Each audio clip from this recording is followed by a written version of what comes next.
All right, let's check in with his crew chief, PK, Pierre Cattell. Hey, PK, it's Andy up in the booth. You got a copy? Okay, I can hear you. Can you hear me? I got you. Hey, PK, it's Andy in the booth. You got a copy? Yeah, I got you there. Who's this? It's Andy up in the ESPN booth. What can you guys carry over in terms of setup from your win here in April? We actually came back with the same basic setup, so we had Matt go out there, run around the car, did a great job for us, and actually carried a lot of it over, made a small adjustment, tried to stay within the window of what we had there, so Carl was comfortable with that. Yeah, this kind of a weekend, is it tougher on somebody like you guys, like the crew and the crew chief, or is it tougher on the driver having to run back and forth? I'd have to say it's tougher on the driver. You know, we got a good setup from the last time we were here, so we just kind of polished on it. And I'd have to say it's tougher for Carl. All that sprint he's got to do from helicopter pads to qualifying and everything. Yeah, we caught all that, man. He's in good enough shape to be able to do that. You guys have a great race, PK. All right, thank you very much, Andy. Have a good day. All right, we'll be riding along with 8 high-definition onboard cameras. Clint Boyer starts second in the BB&T Chevrolet. Mike Wallace, the Geico Chevy, back in 33rd. Richard Johns starts 13th at FreeCreditReport.com Ford. And, of course, Greg Biffle starts 31st at Cub Cadet Ford. Marcus Ambrose starts 5th in the Vizio Ford. Already heard from Carl Edwards. Curtis Davis starts 25th in the Dollar General Chevrolet. And David Rudeman starts 30th in the Aaron's Dream Machine Toyota. Now, just before we go green, let's check in with some final stories from the pits. First, here's Jamie Little. Well, Doc, there's one driver in the field who's feeling a tremendous amount of pressure tonight. That's the 21 of Timothy Peters. Now, this is the same crew and car that went to the championship victory with Kevin Harvick last year. Now, Timothy Peters, his first year in the car, not getting the results that Richard Childress and this organization have expected. You could say he's racing for his job tonight. So, the way that he succumbed to the pressure today, he went out and qualified fourth, his best effort of the year. Mike? Marcus Ambrose says just a few weeks ago in Charlotte, he had a revelation. During driver introductions, he said for the first time it felt normal, like he actually belonged in this series. That comfort might be translating to results. A week ago in Dover, he finished 6th, his best performance thus far in the Busch Series. Tonight, he starts 5th, looking for his first career win, and he says it's just a matter of time before we turn all this promise into great things. Shannon? Well, Mike, so far today, it's been a great day for the young guys. 7 Busch-only drivers qualified in the top 10. One of those drivers, Todd Cleaver, driver of the number 16 Roush Fenway Ford, qualified 6th. He's starting this race 6th tonight. He finished 10th last year, driving the same car. I approached Todd before driver introductions. I told him that I'd be calling his pit stops and covering him during the race. He said, I think we're going to give you a lot to talk about. This is the best this team has been all year. Doc? All right, thank you, Shannon. Let's check in and see what we should watch for tonight. What are the keys to this race tonight, Andy? Well, we got a lot of new faces that are trying to get their first win and maybe a great finish tonight. Which one of these guys can emerge as a contender is one of the things we're going to watch tonight. And then the standalone pit crews. With not having a Nextel Cup race here this weekend, you got a lot of guys out here that have their Busch-only pit crews in this race, so they'll get to go up against each other head-to-head without all the hired guns from the Nextel Cup Series. And then you got the double-duty drivers just coming in here from Pocono. They've only had a couple of laps in these cars, and those were in qualifying trim. So these guys are going to have to really communicate with their crew and their crew chiefs to get their cars dialed in before midway so they can have a chance to win this race. Okay, normally we ask our driver, Rusty Wallace, to tell us what these guys are thinking right now, just as we're a lap away from the green flag. But I want to know what you're thinking. Tonight, your 19-year-old son might realize a dream. It could be a big night for the Wallace family. What are your thoughts? Well, I'm nervous for him, that's for sure. Obviously, we're going to call a good race on ESPN here tonight. That's our main focus. But I have one eye looking out the window on my own son, that's for sure. I hope he has a great race tonight. I hope the car handles good. Has good pit stops. Those are the things going through my mind, Jerry. All right, it's a 300-miler, 225 laps. The turns are 14 degrees. The front stretches make 9 degrees. The back straightaway, 6 degrees. This is the 13th NASCAR Busch Series event ever held here at the Concrete Oval, Nashville Superspeedway. 1 1/3 miles. If you've never been here, we're about 20 minutes east of downtown Nashville, Tennessee. It is the 15th stop of 35 on the NASCAR Busch Series $50 million tour.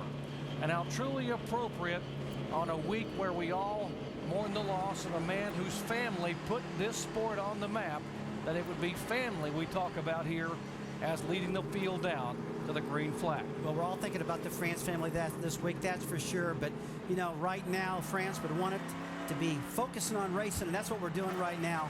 Jerry, when these guys haul off into turn one right now, the first thing they got to think about is this car going to handle?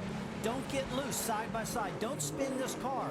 We're talking about almost 90 degrees here at Nashville. It's hot outside. On a beautiful night in Music City, USA, the stars of the NASCAR Busch Series take center stage. As they get set to head to the green flag, let's listen in as we go full throttle.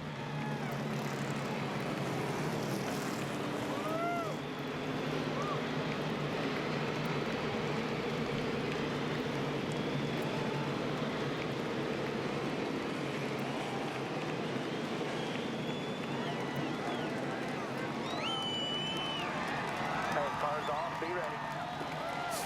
All right, buddy, get ready. Cars off. Get ready. Get ready. Get ready. Get ready. Be ready.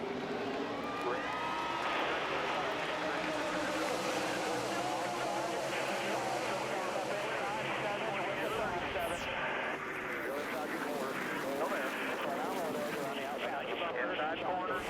Still there. Inside corner. Hold behind him. Inside door. Outside. One here. One left. Too wide. Inside. Clear. Too wide. Still too wide. 37 still in there. Still inside. As they mix it up back in the pack, young Stephen Wallace has set sail. Whoa, trouble here on the front straightaway. Curtis Davis is sideways and into the wall. He spins around. David Rudiman's car also looping around. Brett Sherman. When you're falling off, bring it in when the pits are open. We're going to change the 4 tires and fix the left rear. Major crash, Jerry. Took and had about 4 or 5 cars in the front straightaway here right now. We'll go back to the replays and check this shortly. But the first lap coming to the line, Andy, it looks like they're trying to get the job done just a little too quick. Yeah, just like we talked about on the open there, is that these guys have got it's a long race, 300 miles long race. You don't want to wreck that race car in the first lap. And it just looks like somebody got a little bit too aggressive here on the first lap of the race. Let's see if we can see what happened here. Coming down to complete the first lap, there, the 99 car was involved. There's the contact there, Chris Olof and Curtis Davis. I'm not so sure whose fault that was, though. You saw, you know, Krisloff on the top of the racetrack, and Curtis Davis looks like he got up and just got into the left rear quarter panel of Krisloff. You know, just 3 wide. Let's take one more look at this. A little different angle right Already there. had the contact, and these guys are sliding by, and Rudiman just barely gets by, gets a little nick from one of the cars spinning. He's kind of an innocent victim of that. Here's the onboard camera from Michael Waltrip. Still outside. Still outside. Track it in front of you. Come on, high. Go. Good job. Boy, nice job for Mike Wallace to be able to get through that when you really couldn't see a lot. He had to trust that spotter. Boy, it's just a matter of inches that he made it through there, through all the smoke and all that, but did a great job. All the 4 here again, the contact. Watch the 14 car and the 77 come together. You know, it looks like Curtis Davis just kind of lost the front end of that car, and it slid up the racetrack and got in the left rear quarter panel of Kyle Krisloff. Now, it almost appeared they were a little bit 3 wide, Andy, coming off of turn 4. And maybe that Curtis got stuck in the center. You know, you saw the 99 of Rudiman on the bottom. So they kind of got forced into 3 wide there. What a great job by David Rudiman to avoid that. He said, I didn't come all the way from Pocono to run 1 lap. He stayed on the racetrack, and Curtis Davis has some damage on the right front. Back with the green in just a moment. And back in Nashville, Tennessee, we are back to green flag racing after that caution for 4 laps, and Stephen Wallace continues to lead the way with Clint Boyer in second spot. Those 2 have moved away by about 7 or 8 car lengths from Eric Almirola and Marcus Ambrose. Now, boy, I tell you, that clean air that these guys got out front, Clint Boyer and Stephen Wallace, it really lets them take off because all these cars are making max downforce right now with all the air hitting in front of them. Now, you see Clint closing in on Stephen in the straightaway just a little bit here. Let's see if he's got a little better handle on the car. We just joined our coverage. Remember, this driver, Clint Boyer, only got 2 laps in the car. He was qualifying in the top 5 at Pocono. So this is the first lap he's had really in race trim, and he moves to the inside of Stephen Wallace to challenge for the lead. Yeah, Stephen wisely gives him the spot here because it looked like the 66 car was a little bit loose getting into turn 1. That might turn out to be a good thing for him later in the race when the track gets cooler and it starts getting dark. I think that might even play into his favor later. When they burn some fuel off these cars and the temperatures come down, generally the cars that are loose, they kind of get neutral. They'll get handling much, much better. And as you see right now, it looks like the 2-car Clint Boyer is glued to the bottom of the racetrack. Steven's car is still a little bit loose, but pretty hanging tough right there. Yeah, if I was his crew chief, I'd just tell him just to kind of chill out here and we'll just ride a while, see how the car, where it goes. Moments ago, the first caution flag came out, and let's show you what Curtis Davis's onboard camera showed us as he was coming out of turn 4. Yeah, just too aggressive here, and he looks like he just pushed up into the 14. Hold it down. Curtis Davis did in the 77. That wasn't your fault, bro. And for more information on safety, you can log on to ESPN.com, search word safety. You understand how that can happen early in the race when the car just slips up the racetrack.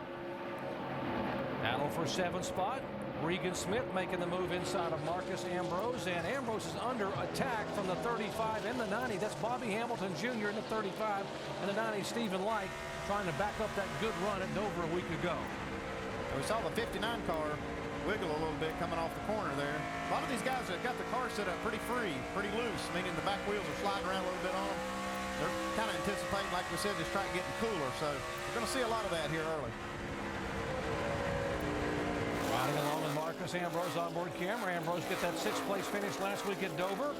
Holds a spot. This is a concrete racetrack as opposed to most of the tracks in NASCAR that are asphalt. And Rusty, this race actually begins in the daylight and ends in darkness. How much does this kind of track change as opposed to, say, an asphalt track? Well, Jerry, a concrete track's not going to change near as much as an asphalt track is. An asphalt track has the oils in the asphalt, and when it's real hot, they bleed up to the top, and the track does not have much grip.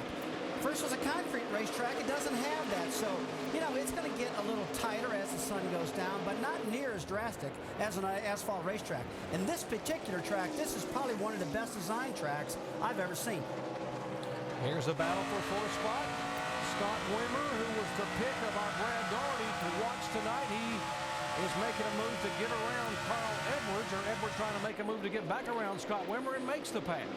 This is some great racing, but I tell you what, if I was these guys, I'd actually almost be a little nervous if my car was too good at this point of the race because of the changing conditions. So these guys that are getting past right now, I'm sure aren't too worried about it right now. Again, Carl Edwards, our points leader, as you heard at the top of the show, one of 8 drivers doing double duty here. They spent all day yesterday. They could not get out of Pocono, Pennsylvania because of a weather front that was between us and Pocono, so they had to have substitute drivers jump in and drive his car. And it was Matt McCall who helped set up the 60 car for Carl Edwards. He got here just in time to qualify and turned in a lap good enough to start 7th, and now just settling into that 60 car to get comfortable in race trim. Well, Jerry, right now he's got about 12 laps under his belt. Carl Edwards does. He's feeling pretty comfortable. You see him work the bottom line. He's working the top line. He's feeling pretty good. Clint Boyer and Stephen Wallace having a great run right there. I'm watching the lap timers, guys. The first, second, and third are running about the same exact speed, but Carl Edwards about a 1/10 of a second faster than the top 3 right now, so it's probably a matter of time before it's reeling those guys in. But right now, the top 5 cars handling really good. Yeah, we saw that 2 car just take off out there. We thought maybe he'd just drive away from these guys, but he didn't. He got out there, and these guys just kind of kept pace with him pretty good. You know, as the tire pressures come up, Andy, they start the pressures pretty low for racing, and as the pressures come up, the cars do change a lot. As the fuel burns off the back of the car, some of the cars that might have started off loose are getting neutral now, and you see Stephen Wallace running up in Clint Boyer. Obviously got a good car this week under him, and that's a matter that the pressures are coming up. He's building more confidence in his car also. As you watch the battle for 3rd shaping up, the 20 car being pursued by the 60. Battles all over this racetrack. Here's a great battle back for 13th position as Marcus Ambrose loses the spot to Jason Keller. Hey, Jason Keller, I've watched him. He's been passing cars high and low. He's making a lot of headway towards the front. You know, Keller, he's got a lot of experience. I mean, this guy's been in the Busch Series for a long time. He knows what he needs. These 105-inch wheelbase cars are different than the NASCAR Nextel Cup cars. They drive different. They react different. And this guy really understands what he needs. Now, you see, 20 car and giving the 66 a pretty good one right now. Eric Amarillo out of Joe Gibbs. That guy's been pretty solid also. Edwards coming in the picture right now. He's starting to understand what he needs in his car. There is action and passing all over this 1 1/3 mile concrete oval in Nashville, Tennessee. We are in the early laps, and right now it's Clint Boyer being chased by Stephen Wallace.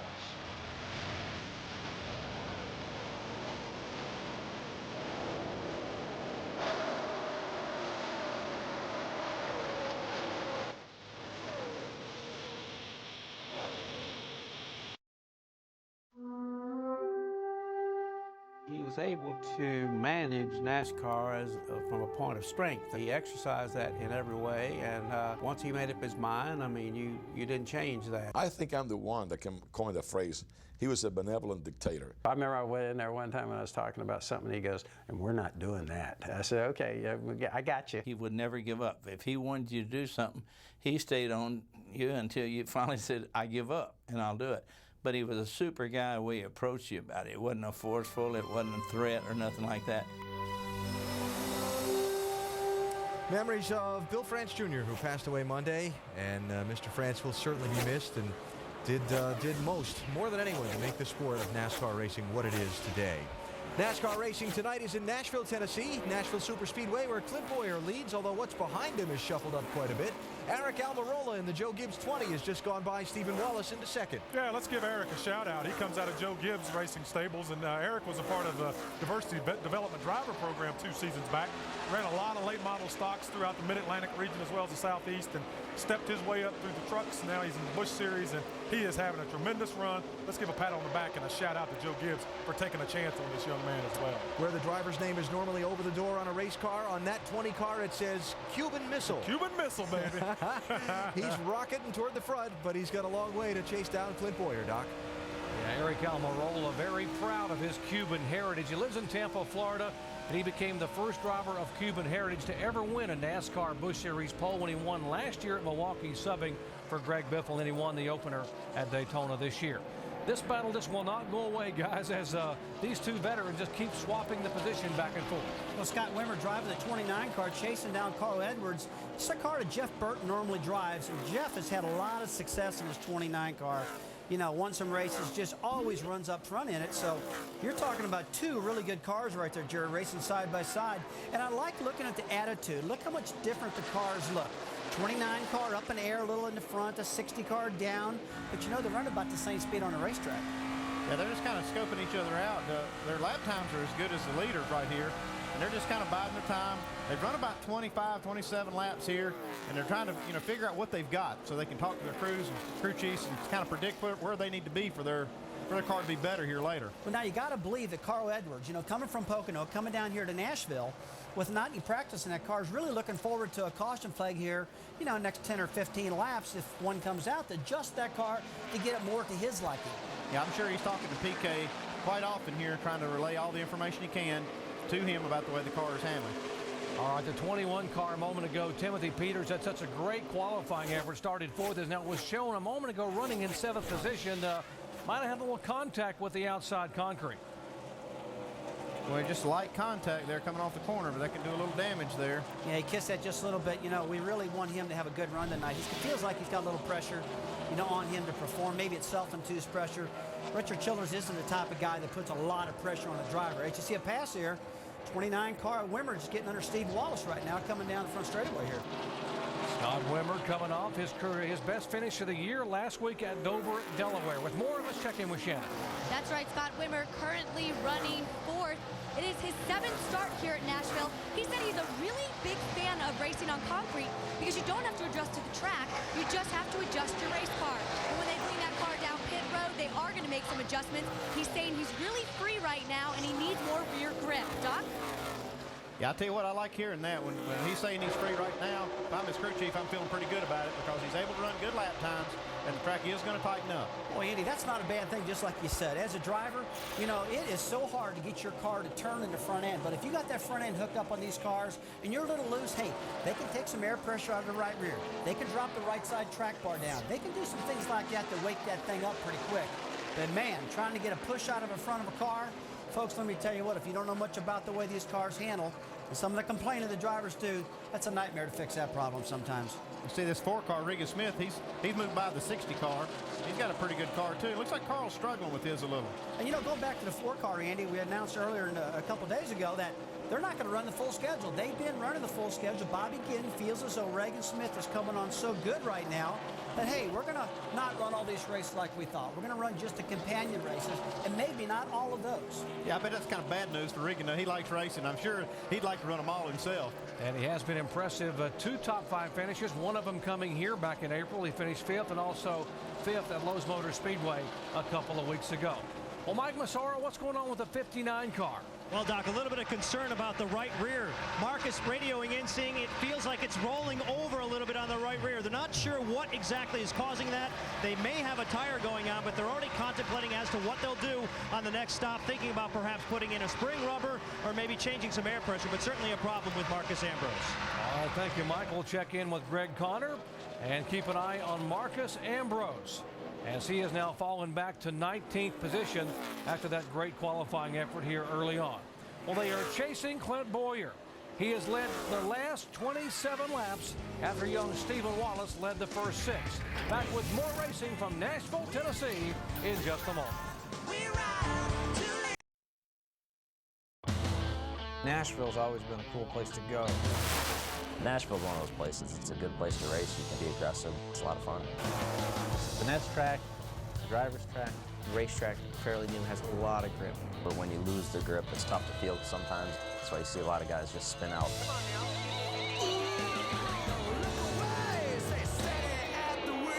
We like those size racetracks. It has the speed of a 1.5 miles, but it drives like a short track.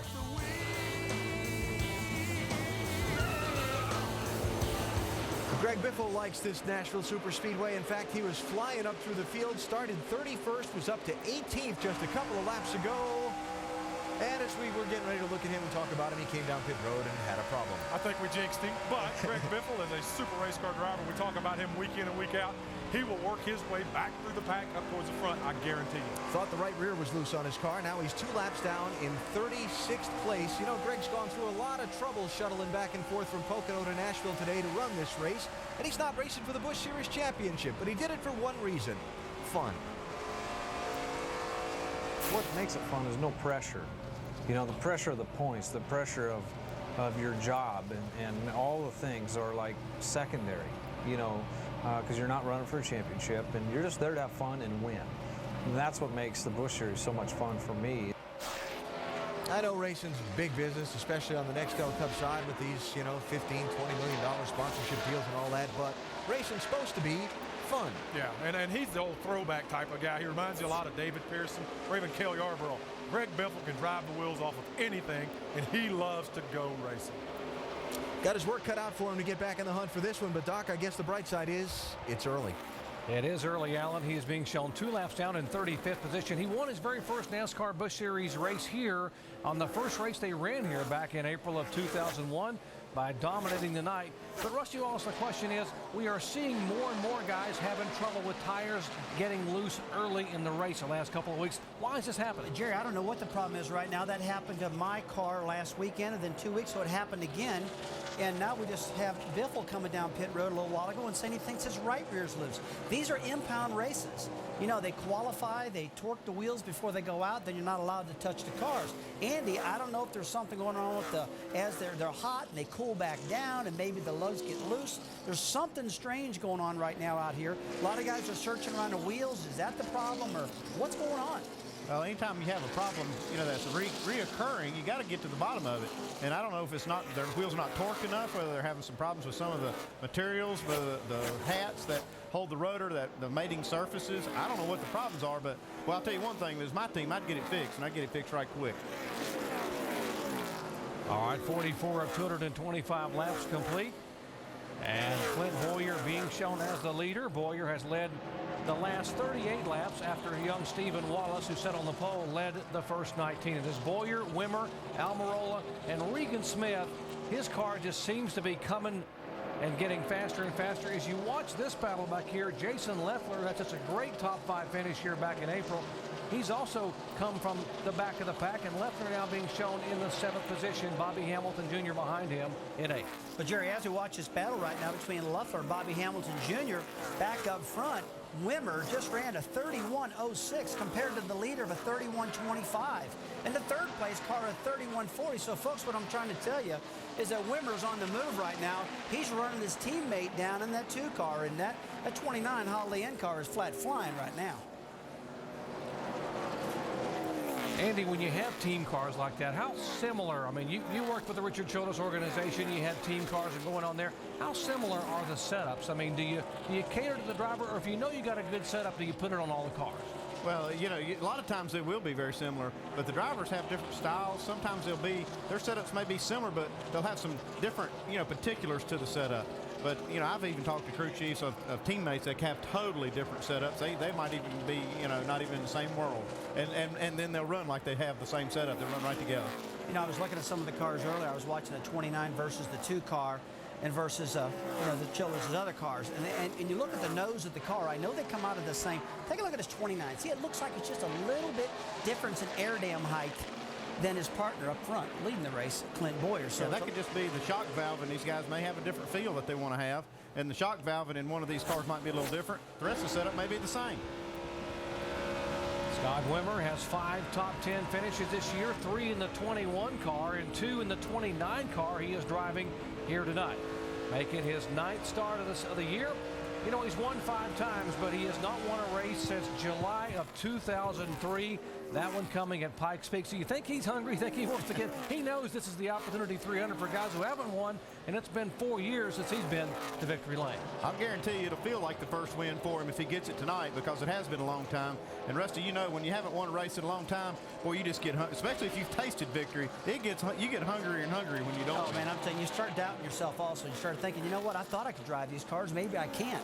I know when I was going for my 50th victory, heck, I bet I went 40-some straight race without victory lane, and I wasn't used to that. And finally that 50th come, and I thought, hey, I'm the man again, But then 51 was harder to get again, and so, let me tell you, when you get a victory, you got to cherish it. All right, we are about 11 or 12 laps away from pit stops, and Scott Wimmer just sails by the 2 of Clint Boyer and just made the pass look very easy.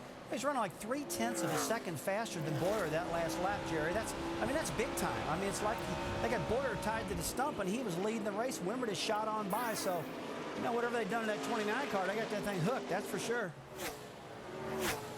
I'll show you a moment ago here. He was catching him, but he was hanging back about 4 car lengths, and then watch suddenly, just like he just came, like he was shot out of a cannon coming out of the corner. Yeah, and I think you heard him holler out the window, "Adios amigos, baby, I'm going, man." Yeah, when you got a car that's that much faster than the other guys like this, Clint Boyer saw him coming. He just let him have it, because there's no sense trying to put up a fight right now this early in the race. Well, Scott Wimmer becomes our 3rd different leader here at Nashville Superspeedway tonight. Music City, USA.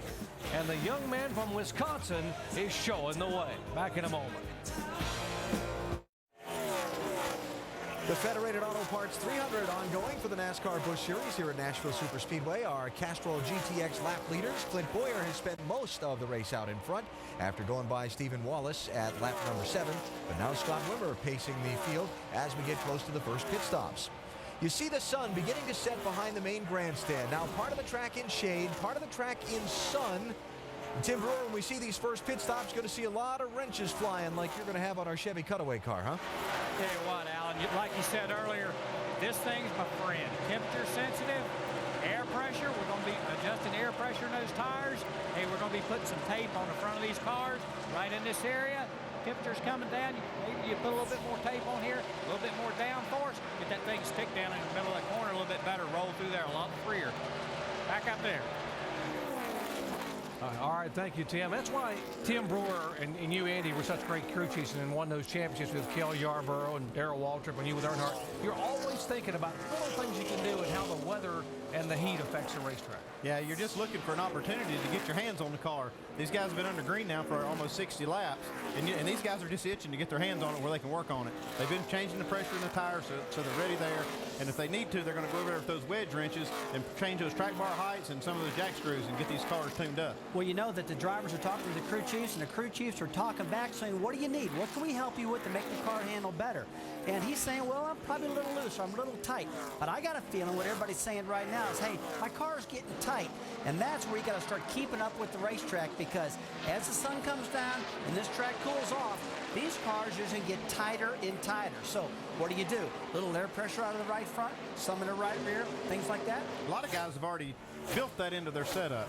They actually started with maybe a couple pounds more in the right front tire than they actually need, so they can let some of that out as the race goes on, and they can keep up with the racetrack. And NASCAR has a minimum right front tire pressure you can run, and at this racetrack it's 40 pounds. So I talked to a couple of teams down there that had 41 and some of them with 42, just so they actually have some room to drop those pressures down. Exactly. Like they can work their setup around that higher pressure, and then when the sun goes down, they let that pressure out, makes their car handle a lot better.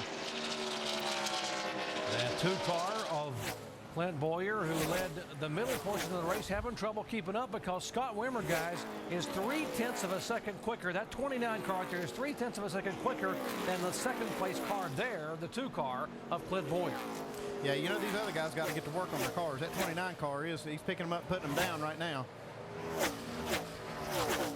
You know, I saw some cars starting to peel off on pit road. The 88 car is Shane Huffman, he's on pit road. The 21 car, Timothy Peters, he's on pit road. But Andy, we're lap 62 right now. We're thinking maybe these guys can run 70, 75 laps before they're going to start hitting pit road for their adjustments.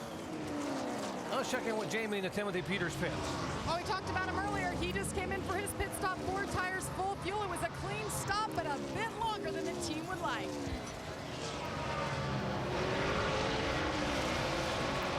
Here's the 20 car coming down pit road, Eric Almirola. He's down. Let's head down to you, Mike. And Doc, his biggest concern is finding some grip in the middle of the turn. Could also use a little help on exit. They're going to go up a half round on the track bar, make an air pressure adjustment. Also 4 tires and fuel. They stretch that fuel to the absolute limit before coming down pit road. You guys talked about tire pressure adjustments. Here comes the 4 car of Regan Smith on the pit road, who was the 3rd place car. And a car spinning into the grass, and that will bring out the caution flag. And not as yet, they have not signaled the yellow to come out. They're trying to see if they can get it refired, and now the yellow will be waved by Kevin Moss. Clear, yellow is out. Yellow is out. You know, this pit road is real slick. They come off the racetrack, off that concrete, Andy, right on down the asphalt. These guys are getting real loose. They're losing it, sliding around. We saw a lot of smoke off the tires, saw a lot of problems. And, boy, I tell you what, that's been a nightmare. Look, you see David Green has spun the 92 car. Bobby Santos, spun that car out and landed in the grass. I'm glad he didn't slide back up in the track, Jerry. Yeah, Bobby Santos making only his 2nd ever Busch Series start. First time he's ever come here, and he just broadsides it. Exactly what you said, Rusty, trying to get on the pit road and ends up in the grass. Fortunately, he stayed in the grass and not on the racetrack. I saw another car have a little trouble trying to get on pit road a while ago, too, so he wasn't the only one. Some of these guys have been locking it up, really struggling. You go off of that concrete surface down onto that asphalt, and you lose all the banking. So these guys have, they're just their first pit stop under green, and they just weren't ready for it. Andy, I tell you what, I saw about 6 cars getting ready to come down pit road, and when that car spun, they all shot up on the racetrack, all by 5 or 6, and boy, they just got a Christmas present just then. It was a terrible break for some of these other guys that had just pitted. Yeah, Regan 21 and 88 guys were on pit road. Yeah, Regan Smith had just been on pit road. He was a 3rd place car. He was just entering his pits when this yellow came out here, so he has made his pit stop. Jerry, what we got to watch for right now, these guys are just getting ready to hit pit road because they're running low on fuel. Now they're out of fuel. The caution flag's still out. They're up in the banking in this racetrack, Andy, and that fuel is running away from the right rear corner of the gas tank, and that's something you got to be concerned about. Yeah, I'm a crew chief. I tell these guys just to get down on the flat. If we're really close on fuel, I'll say, hey, run under caution, get down on the flat of the track, stay off the banking, and it'll help feed that pickup. All right, that makes Robert Richardson Jr. the Aaron's Lucky Dog Free Pass Award winner. He was the first driver 1 lap down, and now gets to get back on the lead lap in that 28 car that the Chevy he's driving here tonight. We are under caution for the 2nd time tonight. This one coming out due to trouble getting on the pit road. Coming out of turn 4, Bobby Santos' car finally stalling in the grass, and what's brought out the yellow hanky here. And now the leaders will be able to make some significant changes here under the caution, as we have 15 cars on the lead lap. And that's how bad it hurt those guys. We had a lot more cars on the lead lap, and by everybody hitting down pit road and this caution flag coming at absolutely the wrong time for everybody, 15 cars, that's it. Yeah, it's going to jumble the field. You're going to have a lot of guys trying to get a lap back. And on this restart, you'll have double file and a lot of fast cars down on the bottom. Yeah, among those cars that were running really, really well, and I think the biggest loser there would have been Regan Smith, who was running third, is now being shown in 18th position, a lap down, and he will really have to hustle that car to be able to get that lap back. One thing we'll see on this restart is probably the leader will not be the guy that takes the green flag out front. Some of these guys that just pitted will stay on the racetrack, and then these leaders will actually have to line up behind them on the restart, because those other guys will then be technically on the lead lap after the other guys pit. I've got to believe that next time by they'll wave the green to come down pit road. Right now the pit road's closed. They've been out there for a couple laps right now with the pit road closed, and I will tell you, those drivers are concerned about running fuel. Now let's look down in the flat. We see some cars. We got Carl Edwards down in the flat trying to save some fuel. Bobby Hamilton Jr. is down there right now. These guys are concerned about running out of fuel. All right, we'd like to correct the lucky dog actually goes to the 59 car, Marcus Ambrose. And there's a look at Marcus Ambrose. He was actually the first car a lap down when the yellow flag came out. And so he will be able to get back on the lead lap. And so he's our lucky dog, Aaron's Lucky Dog Free Pass Award winner. So he does indeed catch a break. I call him the lucky dog. Lucky dog. And kangaroo meat and other things. Upon further review. Yeah. And coming off that career best finish last week at Dover, Delaware, hard to find a guy with a better overall attitude than Marcus Ambrose. Always smiling, always excited about just being here. You'd never see him without a smile. Okay, the green flag's waving right now for the entrance of pit road. We've got a whole fleet of them coming down pit road. Here they come at 45 miles an hour, and they're headed down to the pits. Let's check in first with Shannon. Scott Wimmer pulled that 29 car to his pit stall. He qualified for this race 9th. His car was a little bit loose, a little bit free. It says it has come to him. They're going to make a slight air pressure adjustment in the left rear, fuel and 4 stickers, and they're off. Mike? Just before the caution came out, a pretty good heads-up move by Stephen Light. He was headed down pit road under green flag conditions. When the yellow came out, he diverted. It saved him a lot of real estate on the racetrack. Car just a little bit tight. They'll make a wedge adjustment and an air pressure adjustment. Jamie. And Clint Boyer's team applauded when the yellow came out. It was just in time. He said his car is tight in the center, so they went up on that track bar, made a small air pressure adjustment on the left sides. It was a clean stop in. Clint Boyer's out and away. All right, great pit work by Clint Boyer's bunch, 15.9 seconds. And good effort by Stephen Light's bunch as well. And how about the guy wearing our crew cam? The jack man for Stephen Wallace, Wade Luxon. Let's watch him work as he gets 4 tires changed on the Dodge of Stephen Wallace.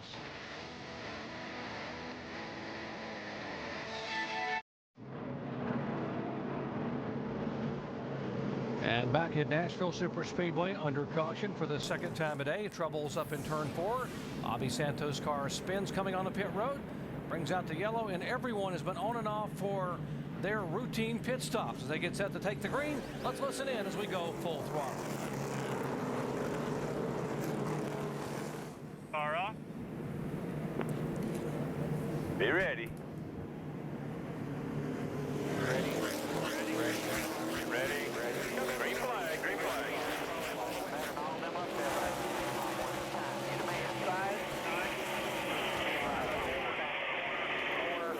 Coming back on you. Clear. Be careful with that next car. You know what I mean. Clear. Outside half, quarter clear. Good job. 3 wide. Inside, still 3 wide. Clear. Nice job, buddy. Nice job. Still out there. Clear. Still out there? Clear. Clear. Clear about 2. Good job. Nice job. Great job. And Clint Boyer leads him around with Scott Wimmer, Jason Lefter, Carl Edwards, and give a call to Jason Keller in the 11 car. He has come all the way from 17 starting spot, and Andy on that restart, he just set sail. I tell you what, he went to that outside groove and started passing him. I'm telling you, this guy's on it tonight. when that restart, Eric Alamarillo was at the tail end of the lead lap, guys, and he's trying to hold on. He lost it. I'm afraid he's a lap down right now. But he's the first guy that gets a lucky dog if the caution comes out right now. There's Jason Keller, by the way, 405th career start. He has 11 poles, 10 wins. He has run this race 11 different times, and he's always had almost a top 10 finish. Whoa! Gets up and almost gets into J.J. Yaley coming off the corner. Yeah, he lost that thing a little bit, got up inside J.J. there, and didn't touch. But, boy, I was waiting for that arrow loose to take over then. That's when the driver on the inside gets loose, and he starts to spin up into the guy that we see all the time on the outside coming off those cars, Andy. Yeah, that 11 car is a standalone Busch team running against these guys without any Nextel Cup affiliation. These guys are doing a great job.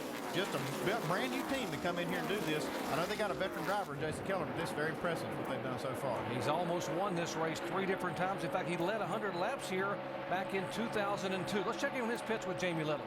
Well, Doc, I'm really surprised at how well he's running right now. His team came to me about 20 laps in and said all of our pressures are up. Oil pressure, water pressure. They're worried that the car is going to blow up, so we were keeping an eye on him, only to see him make a move all the way up to 6th now.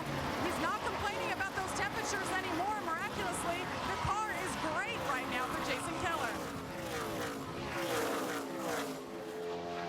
Also behind him, a very good run for the 33 car. Give a call to Cale Gale, driving for Kevin Harvick Incorporated, as he's fending off the 6th car of David Reagan. That is for position. That would be for the 7th spot. These guys got a good race going on right here. The 6th car had a little momentum coming off of turn 4 now and drives underneath Jason Keller. Well, I'll tell you what, Cale Gale just came off of turn 4, trying to get alongside the 11 car on the left side. Almost, or Keller, I mean, it almost ran out of room. He got awful close to that wall, Andy. Good tight racing. I love this racetrack.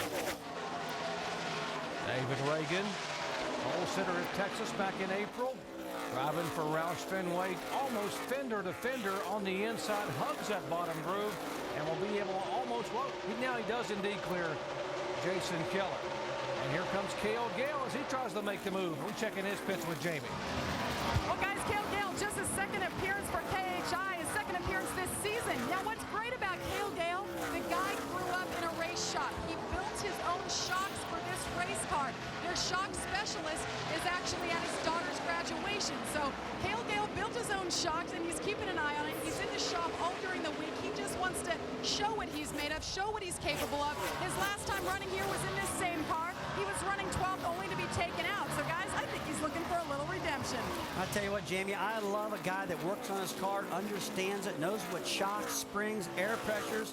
Andy, I call it a driver that gets in the carburetor, understands that car. I think guys that don't understand the cars or get inconsistent, unless you got really good crew chiefs that have been with you for a long time. And I tell you, when you got a driver that knows a lot about a car, it makes it a lot easier for the crew chief, too, because they can kind of speak the same language. And Bobby Hamilton is the local favorite. A lot of people came tonight hoping to watch Bobby get his first win here. Let's check in his pitch with Shannon. That's right, Bobby Hamilton Jr. still searching for his first win here at Nashville. Under that last caution, they had to come down pit road for a 2nd time because the car is overheating. They removed some tape from the grill. They went back out 15th, and Bobby has now moved up to 13th. So moving through the field. Doc? Bobby, 2 top 10 finishes this year. His best run of the year came here at Nashville, where he finished 9th back in April, finished 10th at Dover last week. This team, Andy Petrie, really starting to show some momentum here the last couple of weeks. Not only the fact that they're finishing well, but they're running well throughout the race. They are, and Bobby Hamilton Jr. knows how to win. He's won these Busch races, actually driving for this same team a few years ago, and they just want to get back. They're hungry to get back to what the winning ways that they were used to before, and they're making some strides on it. Their car's starting to look better and better. You know, I'm watching the 35 car guys in the corners. It gets the air dam gets down on the front of it, but the straightaways, it's way up, Andy. It's like the car doesn't have enough rear spring to hold the front end down, or not enough rebound on the front shocks to hold it down. But he's got a pretty good handling car. He's definitely not as fast as the leaders. He's hanging in there, but boy, you know, I love looking at the differences between all these different cars. And I'll tell you, they're all different what the front of that car does. Yeah, a lot of guys have a different feel they want to have, and some of them don't like those cars held down really hard in the front end, and that's probably the way Bobby Jr. is. Well, the locals love pulling for Bobby Hamilton Jr. on the racetrack, and they love supporting him off the track by going over and visiting at one of his favorite hangouts, his restaurant, called Just Juniors. It's Junior Sports Bar and Grill. Never was the plan to be a restaurant owner. I was actually looking for buildings and stuff like that, and all of a sudden wind up with 2 restaurants. You know, just entertainment. And this is what this sport is, entertainment. It's, you want to provide something good for the fans, it's like they want to provide something. Well, the IndyCar Series season heats up as Dan Weldon and Danica Patrick return to Texas for a showdown under the lights. The Bombardier Learjet IndyCar 550K at Texas on ESPN2 tonight at 10 o'clock Eastern time. For more, log on to ESPN.com. And by the way, and qualifying, congratulations to Scott Sharp, the Rahal Letterman car on the pole, alongside last year's Indy 500 winner Sam Hornish. Danica Patrick will start back in 6th, and Dan Weldon starts 10th, driving for the Target Ganassi Racing team. Live coverage coming your way at 10 o'clock Eastern time. Marty, I tell you what, you talked about that. I called the Indy 500 a couple weeks ago with Marty Reed and Scott Goodyear. If you've never seen a race in Texas, buddy, they're running like 230 in those straightaways, wheel to wheel. I'm telling you, it's one of the most exciting races you're ever going to see in your life. And Danica's fired up, and Dan's not going to take any more pushing and shoving. And and Scott Sharp is hungry at a place that he has done awfully well and has a great history at Texas Motor Speedway. Well, Clint Boyer is our leader. Scott Wimmer now starting to reel him in a little bit here as that car seems to be getting better and better. As Andy Petrie was talking about a moment ago during our commercial break, we'll update what's going on with Wimmer. But how about the 99 car? There's the 11 car and the 21. The 99 car of David Rudeman was involved in the very first caution flag of the evening on lap 1. His car ended up sailing through the grass. He had to go all the way back to the back of the pack. And guys, now he is driven into the top 10 as we check in his pits with Mike. Well, as you guys in the booth know, to win these races, sometimes you got to catch some breaks. And that last caution may have allowed David Rudeman to dodge a bit of a bullet. When the yellow flag came out, he started to feel a bit of vibration. Take a look at his left front tire here. Easy for me to say, right? You can see right here that he had a loose lug nut. Because of that, the vibration from the studs in the wheel began to make the holes in the wheel not round but oval. That created a vibration. They were able to save it, came down pit road, changed 4 tires, and they're still running inside the top 10. Guys? And that is about the 4th or 5th car since Charlotte just a few weeks ago that we have seen have problems with the wheels loosening up in the race. Yeah, but this is one of the teams that had to pit. Now, when they had that crash earlier, they came down pit road, and they had to put another set of tires on the car. As a matter of fact, I could hear them on the radio talking, hey, we hope this thing goes green for a while, because if it doesn't, we'll end up being 1 set of tires short, because NASCAR limits these teams on how many sets of tires they can use during the event. You know, we were scanning the 90 car of Stephen Light and 99 of David Rudeman a little while ago. And they were getting killed. I mean, they were screaming on that radio. Who was the most mad on that one, Andy? Who was complaining the most? Well, they were just racing each other real hard. The 90 car was trying to pass the 99 car right here in the front straightaway, and Stephen Light in the 90 went down on the apron and all the way down on the flat. I think they were saying, hey, man, let's just chill out here a little bit. Well, both those drivers, the 99 of Rudeman and the 90 of Light, both achieved their best finishes of the year right here at Nashville back in April. Rudeman finished 2nd, and Stephen Light brought that 90 car home with an 8th place finish. Well, Rudeman wisely said, I'm not going to let this kid rough me up. I'm just going to let him go on by. I'll tuck in behind him, see what kind of hot rod he's got, make sure I can get my car handling right. This is too early in the race to get in an argument on the racetrack right now. But I'll be back to see you when it counts. That's right. Yeah, remember me, baby, here I come. So. Yeah, there's a time to fight and there's a time to watch, huh? Hey, you know, Jerry, I want to go back to this lug nut problem. You know, I got a feeling something's starting to brew amongst these teams with these loose lug nuts. I guarantee you, after this race is over, and even in NASCAR Next Hill Cup cars, all those cats up at Pocono right now watching our broadcast, something happening. They're going to have to start paying more attention to, you know, maintaining their wheels, getting their lug nuts seated better, stuff like that, because every now and then, Andy, as you know, in this sport, something ugly will raise its head and cause a problem. It looks like this could be just on the edge of starting this problem now. Yeah, we're seeing too many of them. Too many loose wheels, and the ones that really concern me are the ones that are loose before they make a pit stop. I understand, and we see here we got the 2 car and the 29 car getting ready to have a battle for the lead. But I understand if the you know, these guys under competition on pit road trying to change the tire a little bit too fast, don't get the thing quite tight enough. I can see those wheels sometimes coming loose, but the ones that concern me are the ones that are loose right off the bat before they even make a pit stop.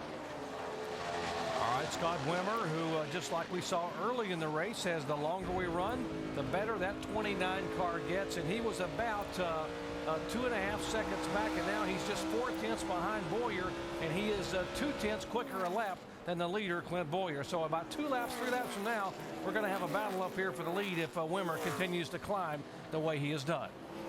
Yeah, I'll tell you what, these Childers cars, they've got one car that's got a good short run set up, I'll call it, with the 2 car able to go really good right out of the start on the green, and the 29 car is good in the long run, so he's kind of got his bases covered. If the thing goes a lot of short runs, he's got one car that can win that way. He's got another one that can win if it goes long. How about a bunch of 6s here? The 6 car of David Reagan making a pass on Stephen Wallace, our pole sitter, and Stephen's been hanging right there in the top 5, and Reagan makes the pass and shoves Stephen back to 6th position. So a lot of young drivers trying to, we talked about this being the opportunity 300, maybe trying to get their first win. These guys certainly hoping they can. Now both of these guys here, though, Boyer and Wimmer, have won races, although it has been a while for Scott Wimmer. And now it seems that Clint Boyer has stabilized that lead just momentarily. You know, Jerry, back to your opportunity 300. You can't make any mistakes in order to take advantage of that opportunity. And, you know, midway in the race, Andy, it seems like that's where the mistakes start to happen. They've got to get their fuel mileage figured out, get these lug nuts tight, get themselves into position, keep that track position so they can race these guys at the end. You got to get to the end to be able to take advantage of it. And so these guys are just going to have to, like I say, hit their marks on pit road, on the racetrack. Make sure you don't have any problems with hitting people with the fenders. And, you know, you'll have a shot to win at the end. We're going to talk about some stupid things. Problems can happen. You know, loose lug nuts, a jack drop too quick, a driver coming down pit road, speeding down pit road, and losing everything that he's worked to gain all through the day. As a spotter on top of the track, that's what you got to be doing, is helping your guy not make mistakes like that. All right, the interval is stabilized between Boyer and Wimmer. We have 125 laps to go. It is Boyer, Wimmer, Edwards, Leffler, and David Reagan in the top 5. Back with more live NASCAR Busch Series racing in a moment.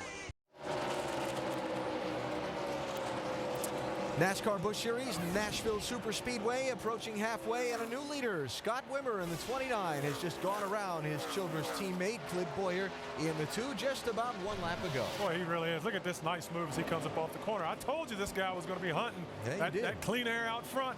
Nice move. Clint Boyer gives him plenty of room because Scott Wimmer's so fast. Seen it a couple times in the race. After 20 laps or so on a set of tires, Wimmer gets faster than Boyer, and now he is out in front. Let's take a look at our holiday and race recap. Some of the race highlights so far.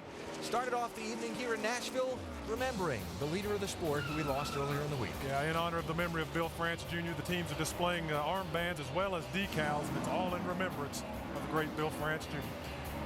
Got the race started, and on the very first lap, turn 4, Kyle Krisaloff in the light blue car, Curtis Davis, silver and black. Oops, that's not good. They clipped David Rudem in there in the 99 as well. Another look at it here from the grass cam. Isn't that cool? That is very cool. I like the shot. I know Clint Boyer comes in from Pocono, jumps in his hot rod and goes out, and he has led a lot of laps running up front. Still continues to be up near the front. Looking for 3rd win of the season for Clint Boyer. Boyer has led 81 of the 108 laps we've run so far, but right now runs second to the man driving that car, Scott Wimmer. Let's get out of pit road, take you up to speed. We start with Shannon Spake. Your race leader, Scott Wimmer, made very few adjustments on that first pit stop, just a small air pressure adjustment, but he has been fighting a free car. It's still free. Told his crew chief that next time they come down pit road, they may need to make a little bit of a track car adjustment. Now, Scott Wimmer said he's pretty happy to be back in that 29 car. It's been 3 weeks since he's been behind the wheel. These are the guys he feels comfortable with. He spends most of the time testing with this crew. Jamie? Clint Boyer has not run outside the top 2 all day. He had a great pit stop, one of the quickest ones we've seen all day. He's doing his job on the track, and his crew is doing their job, and we have a caution on the track. Guys? All right, thank you, Jamie. We are under caution for the 3rd time today here at Nashville Superspeedway, as the yellow flag being waved by Kevin Moss, and there is the fire and flame back here, Marcus. pouring from beneath the Kingsford charcoal car. Flame, stop right there. Stop right there. Stop right. Talk about a barbecue. Holy smokes, the Kingsford's car? Yeah, he's trying to stop it and tell him to stop and get out of there. Get out of there, Marcus. And there are the NASCAR safety officials with the fire extinguishers right away. Yeah, he was real smart to pull up right by that safety vehicle, knowing there would be fire extinguishers there to put the fire out. Good heads-up move by Marcus Ambrose. car just, it looks like it broke a connecting rod or something like that, because it just blew everything out the oil pan. Major malfunction in the oil pan of that car, that's for sure. Yeah, definitely some fluids getting on the headers and causing a major fire. And Marcus Ambrose, coming off his career best finish last week at Dover, Delaware, has the night end go up in smoke here at Nashville Superspeedway as the co-leader in the Rebestis Rookie of the Year standings quickly comes out and seems none the worse for wear, thanks to some quick thinking on his part and to those guys there with the fire extinguishers. Well, our lucky dog during this caution flag goes to Eric Almirola. Joe Gibbs' car, the Rockwell Automation Chevy, is the first driver 1 lap down, and now we'll get back on the lead lap, and that will put us with 16 cars on the lead lap. And let's see if we can see what happened here to bring out this caution flag and see where it all began, looking back from Greg Biffle's onboard camera. He's blowing up behind you. He's digging. He's one back on the bottom. He blew up. Caution's out. Caution's out. I tell you what, he did a heck of a job. Getting ready to pit now. Here comes on pit road at 29 Wimmers in.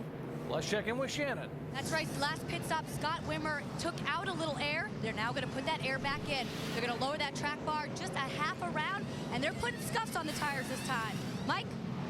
Stephen Light's crew chief, Cully Barraclaw, coming over the radio, ordering his team, telling them they're coming in P8 and expects them to come out at least P6. They're a little snug in the center. They're going to make a 4-tire change and a wedge adjustment. Jamie. Clint Boyer a little tight as well in that 2 car. He comes in, 4 tires are going to go up on that track bar. Dan Deeringhoff asked him, how's your windshield? And Clint said, it's good. I adjusted it and cleaned it myself, whatever that means. All right, we'll watch the race off pit road, and great pit stop by Clint Boyer's bunch. They were the quickest of those 3 leaders we saw, and you see Boyer, by virtue of that good pit stop, will gain a spot. Edwards gains 1 spot. Wimmer loses 2. Good stop for the 90 crew as well, as you see there. But how about Todd Cleaver's Roush bunch, up 7 positions as we are under caution for the 3rd. Back at Nashville Superspeedway, it took a superhuman effort for Carl Edwards to get here all the way from Pocono, Pennsylvania. Just prior to qualifying, had to run to the NASCAR truck, turn around, and just dash down pit road. He was the 4th car to go out to qualify, and guess what, guys? He had not sat in that car, but qualified at 7th quickest, and now is running one heck of a race here as we check in with him as our in-race reporter. Carl Edwards, Rusty Wallace, ESPN, you got us?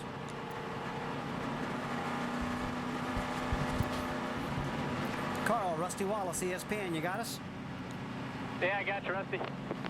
Hey, you're running 2nd place right now, buddy. How long did it take you to get the car handling the way you wanted to get that thing up front?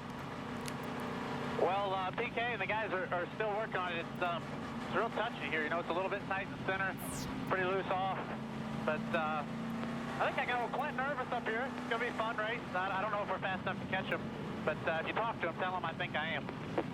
Have you had to make many adjustments to the car to get it where you want? I mean, what are most of the things you've done? Has it been tire pressure settings, track bar, or what do you work on the car? Yeah, first thing we did was some wedge, and I don't know if I can stand much more of that off the corner. So we're trying some tire stuff, track bar stuff, just the standard stuff. But I mean, you know how it is. You never know what it's going to do until you try it. We don't get many shots at it here in the Busch Series. We might only get 1 more shot, I guess. All right, buddy, thanks for talking to us. I tell you what, congratulations on Eldora. That was a heck of a race you had. Yeah, that was a blast, man. Thanks a lot. This is going to be a good race here. All right.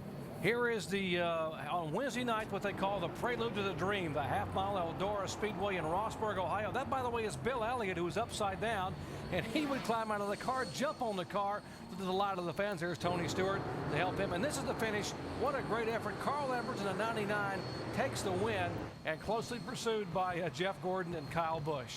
Great crowd on hand as Carl Edwards celebrates the win on the dirt in Eldora on Wednesday night. He runs 2nd right now here in Nashville, Tennessee. He'll head to Pocono tomorrow. We'll see if he can hang on and possibly get the lead when we come back. This ESPN telecast of the NASCAR Busch Series at Nashville is available in high definition on ESPN2 HD, presented by Vizio. Just past halfway and coming to a restart. Clint Boyer's out front, but now it's Carl Edwards who's chasing him down. We go full throttle. Straight flag. Inside corner. Still there. Go inside. Inside.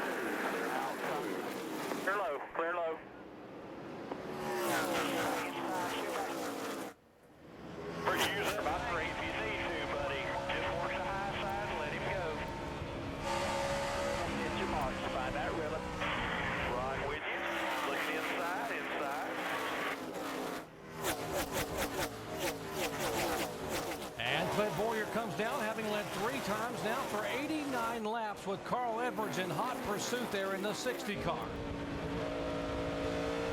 I'll tell you what, those restarts were tough, Jerry. I mean, they were 3 wide coming out of that back straightaway. Now they're starting to get single file, but they're still racing pretty hard in the middle of the pack.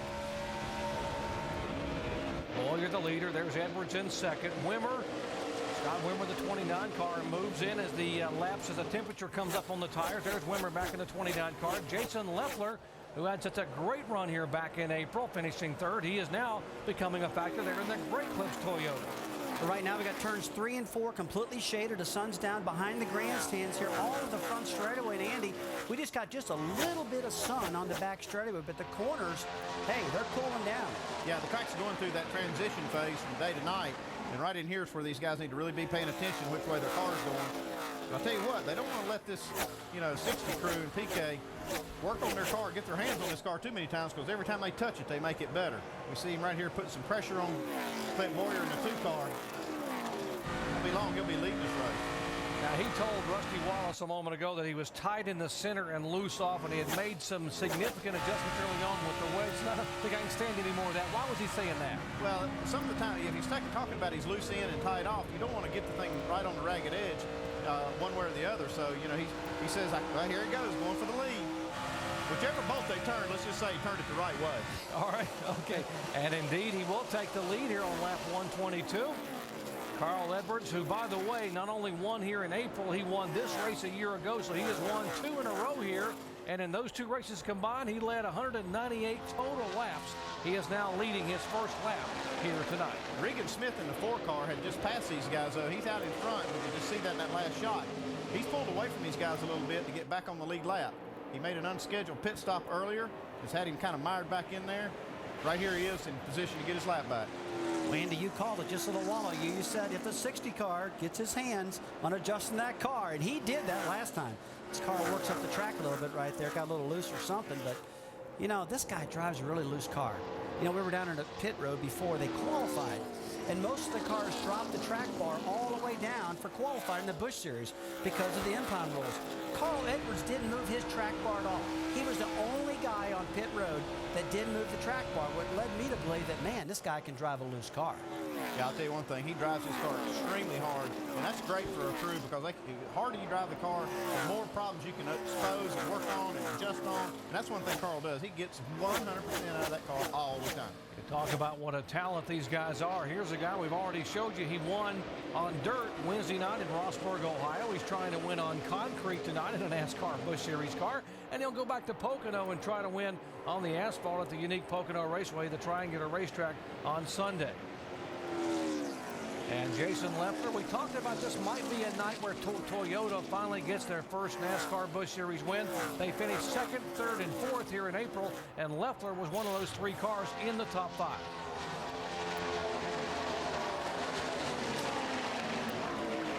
And we talked to Jason Leffler about the possibilities of Toyota, their history, and the possibilities of running well here at Nashville Superspeedway. I run good here, as a driver. It's just it's a really neat place to, to have my first Busch win come here. I always have a lot of momentum coming into this track, and so as a team, as a whole, we got a great package, and we'd love to be the first guys to bring Toyota their first win. That's what we're working hard to do. And Jason Leffler is indeed one of those 6 drivers who collected their very first NASCAR Busch Series win here. His came in June of 2004 in his 56th start.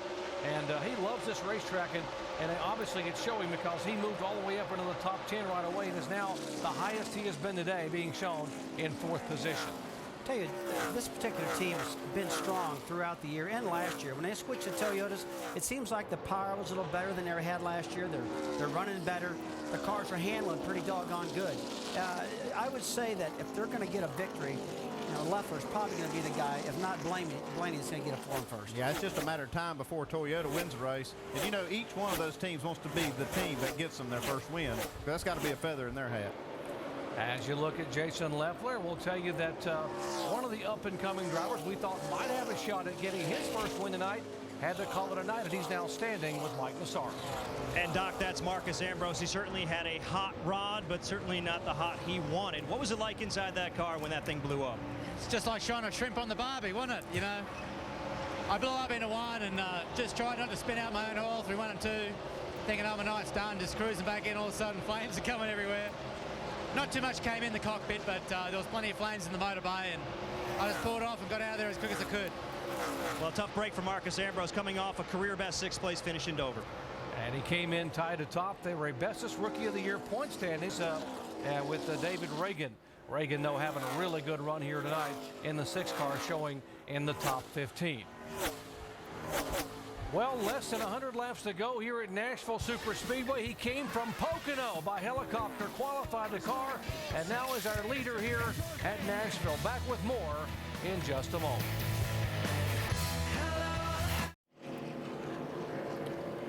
Well, back in Nashville Superspeedway, the 18 car of Kevin Conway, the Z-Line Designs machine on pit road, under caution here for the 4th time today. And the 20 car also involved. I'll show you what happened here up in turn 4. Looks like the 18 car just slid up a little bit, got in the left rear of the 41, and it just, man, he hit that wall pretty hard. Got some damage there. Looks like he lost that front end, like you were saying. Got up in there, and boy, tried to pull that baby down and keep it off the 41, and that rear end kicked out, and he was a passenger at that point. Now watch his teammate just slow sliding by. That's Eric Almirola. Almirola was on the lead lap, showing in 14th position, and Conway was actually just 1 lap down, showing in the 19th or 20th spot.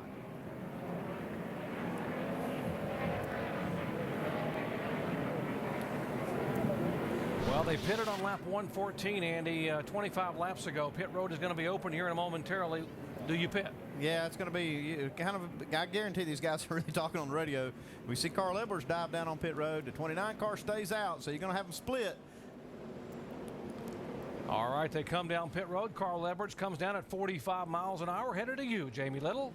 That's right. Well, he just came on the radio and asked PK, is anybody else going to try to make it to the end? And he said, I'm not sure, but we cannot make it to the end. Come on down. So he's coming in. They're going to make, they're going to take some wedge out of that left rear to tighten him up just a bit. Otherwise, his car is pretty good. See him come in the 60. Quick stop last time, got him out and away in the front. You see him handing their water bottle there, take off a tear off that front windshield. And they're good on fuel, 4 tires. And your leader, Carl Edwards, is out and away. Doc? All right, thank you, Jamie. We'll watch the race off pit road. Bobby Hamilton Jr. there is Carl Edwards. Boyer, you see Cleaver, 4 spots for the Roush crew. And Hamilton Jr. also up by 3 spots. The big question is, can they make it? 88 laps to go to the checkered flag. It's going to be very close. I'm not sure many can. I wonder if any will try. We'll find out when we come back. Route 66 Raceway on a beautiful day in Chicago. Some big moments like this one for Ashley Force. Big explosion on the top end. Ashley lifts the car off of the ground at 300 miles per hour. Ashley Force is A-OK. When we left you, we were wrapping up Top Fuel qualifying. Here is the Top Fuel ladder. Tony Schumacher remained number 1. Doug Coletta remained number 16. That means they'll face one another. Shades of last year's championship in round 1. And on the other side of the ladder, your number 2 qualifier, Hot Rod Fuller, is going to go against Scott Palmer. And at the bottom there, Red Hot J.R. Todd is going to match up with Joe Hartley. If you remember, 1 week ago in Funny Car, Mike Ashley took his first career win. But today in qualifying, he didn't get down the track, did not qualify. He's a spectator. The same is true of Robert Height. He had a throttle stop problem that kept him from making one run. He failed to make it back in, and Robert Height, who has never qualified lower than 2nd, is not in. Here's the Funny Car ladder. Take a look at Gary Selder, your number 1 qualifier, going against Bob Gilbertson. And how about John Force going against his old teammate, Tony Petragon? Ron Capps will face Wilkerson, Cruz Pedregon, Gary Densham, Kenny Bernstein, and Jeff Arend. And Jack Beckman against Scott Coletta. That's round 1. Don't forget, we'll have coverage of NHRA Race Day tomorrow morning. Find out why Mike Dunn is doing that burnout, a Top Fuel dragster. And then final eliminations at 4 o'clock tomorrow afternoon.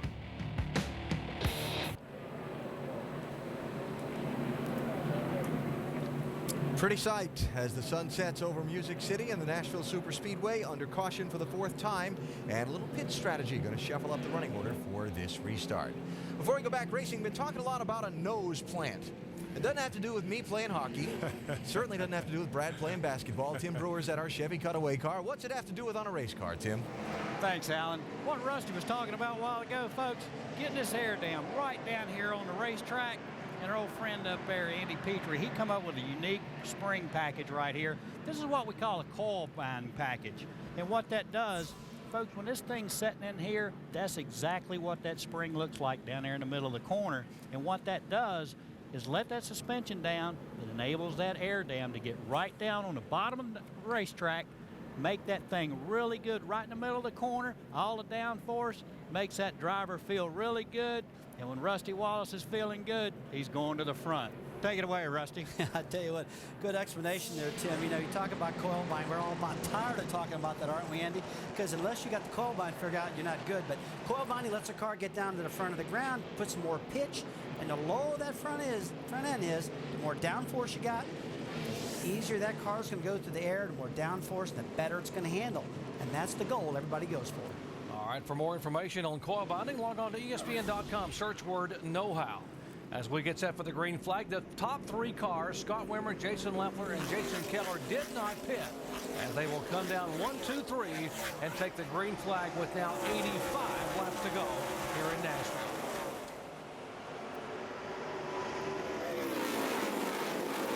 It's going to be interesting to see how this works out. See these guys stacking up a little bit on the bottom. These lap cars are kind of making a block for these guys. So it's going to be interesting to see how this works out with this strategy, because none of the cars that just pitted can actually make it all the way on fuel. They're probably going to have to make another stop. So it's going to be kind of interesting to see how it plays out with these guys up front. Well, right now they're coming 4 wide off the turn, right off the turn 4 there. I mean, these restarts, Andy, are unbelievable. These guys got these sticker tires on. They got a lot of grip. They're trying to get the passes done as quick as they can. And man, I'll tell you what, it freaks me out up here watching this deal. I want to close my eyes because I'm waiting for them to crash. I mean, it gets very, very volatile looking. Look at this 3 wide, haul off into the corner. Yeah, that clean air is worth so much. These guys can't mess around with these cars. They got to get past them, get out there where they can get their car in some clean air and make some good time. Saw the 66 car just pass a 2-car Clint Boyer there, picking up another position. And we are being told the 33 car of Cale Gale, who was the last car on the lead lap, has a left rear tire flat, and he will have to come down pit road for an unscheduled stop. See that 99 car, I thought I saw him make a little bit of contact when they were racing really hard off of turn 4 a while ago. Kind of light contact, but it's going to be the second time he's had the right side damaged a little bit. And we'll show you what happened just a moment ago to Cale Gale here on the restart. As now watch the contact here, left rear, boom. 3 wide, 3 wide. Well, I tell you what, that'll cut the left rear tire down just about every time. Inside car got into him, Jared, just blew that tire right out. There's not much Cale Gale could have done. Wasn't his fault, not at all, but he's the one that suffered for it. Having a good run. Had been up as high as 6th or 7th here early in the afternoon. Was still showing on the lead lap, and that pit stop there will cost him a couple of laps here under green. Well, Scott Wimmer is the leader. He has led 3 times for 32 laps in the 29 car. That car, of course, owned by Richard Childress. Jason Leffler in the Toyota. That's the differential, just over a second between first and second. And Jason Keller back in 3rd spot in the 11 car, having his best run of the year in just 4 starts. Now, I think these guys up in the top 3 spots are hoping it'll go green for a good while here. So when they do get a chance to make a pit stop under caution, if they get that chance, that they'll have a lot of laps and everybody will be coming in at the same time, and they'll be able to, kind of gets everything back reset. Everybody's on the same page on the pit stop. You're absolutely right. They're hoping for the caution right now, but that's a nervous time too. You don't have as much fuel as the guys behind you, and you're out there running. and you're thinking, man, I need a caution. You know, we're about 80 laps to go right now, and we saw everybody coming down pit road last time around lap 65. So we get about 60 to go, 65 to go, and a caution flag comes out. That's a Mr. Feelgood right there. Yeah, they're definitely coming then. Let me ask you guys, a 16 car here, Todd Cleaver gained 4 spots on that pit stop. He came in 8th and came out 4th. They opted to go fuel only and no tires. Why do you think? Well, the tires, they hadn't had that many laps on the tires to start with, and we see the 3 guys that stayed out front are able to get going pretty good. I mean, they're running the best lap times on the board right now, so tires were not that critical. Track position is ultra critical, so they just take some fuel and come back out. And maybe, I guess in their mind they think that they can at least stretch the fuel to as close to the end as possible where they don't have to take much if it goes green. But I don't see them being able to go that many laps. I mean, they're talking about almost 85, 90 laps on fuel. I don't think that's possible. Well, I will tell you, Jerry, right now, Cleaver just ran a 31.21, 31.21. The leader just ran a 30.50. So he's given up almost 7/10 of a second on the racetrack, which is quite a bit by not having fresh tires in that car. Here's a look at the 90 car and the 99. That is Stephen Light in the 90 car, the City Financial. By the way, give a call to Cully Barraclaw, his crew chief. They are having great pit stops tonight for the Robert Yates team in the 90 car.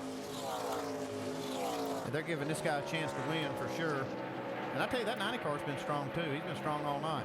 Yeah, I watched Stephen Light a lot throughout the night, and he's had one of the fastest cars in the field. In fact, Andy, 2 or 3 times I glanced on their monitor, and it showed that he was almost a 1/10 of a second faster than these guys at different points in the race. So Stephen's having a good, solid race and not making any mistakes. Young man in only his 37th career start, former ASA late model champion. Rusty, you know about running ASA. That's where you came from. Well, I'll tell you what, myself, Alan Quickie, you know, the late Davey Alice, and a lot of guys like that really got their break. Darrell Walter ran there a lot. In fact, I think a lot of the NASCAR guys, Mark Martin, ran an ASA, and that was a great organization to help teach us a lot, and that's where Stephen Lights came from. Well, 75 laps to go. And for those of you who just may have joined our coverage, we'll get you caught up with some of the sights and sounds of the evening thus far here in Music City, USA.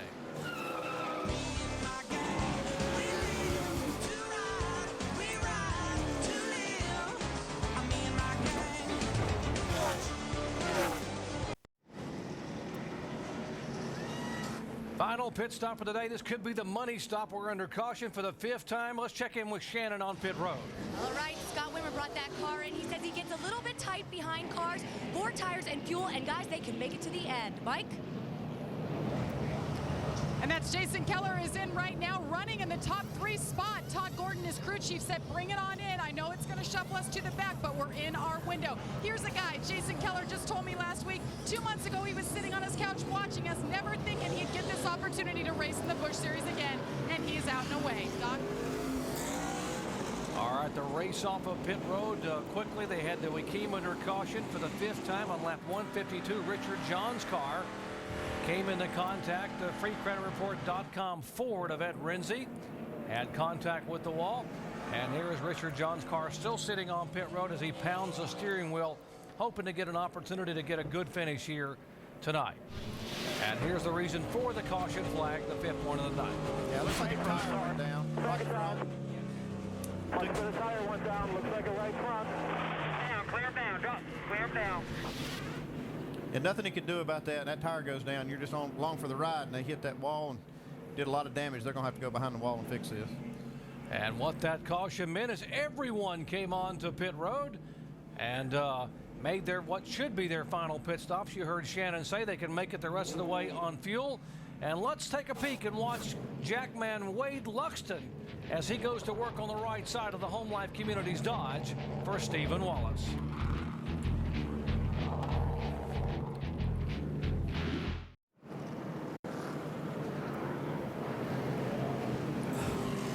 And we welcome you back to Nashville Superspeedway. We've had 5 caution flags. The leaders have been on pit road as we get set for the green flag now with 69 laps to go. If we stay green, everyone should be able to make it on fuel.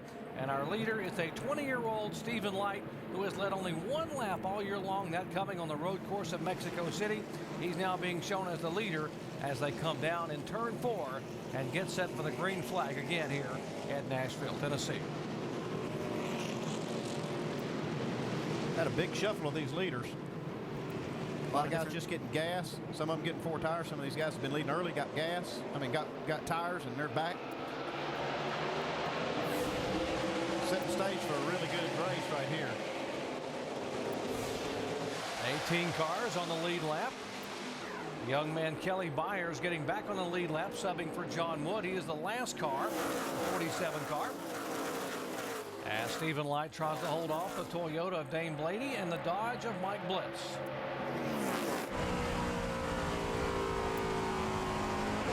Whoa, up across the track, the 33 car shoves Clint Boyer all the way up near the wall, and Boyer somehow avoids the contact.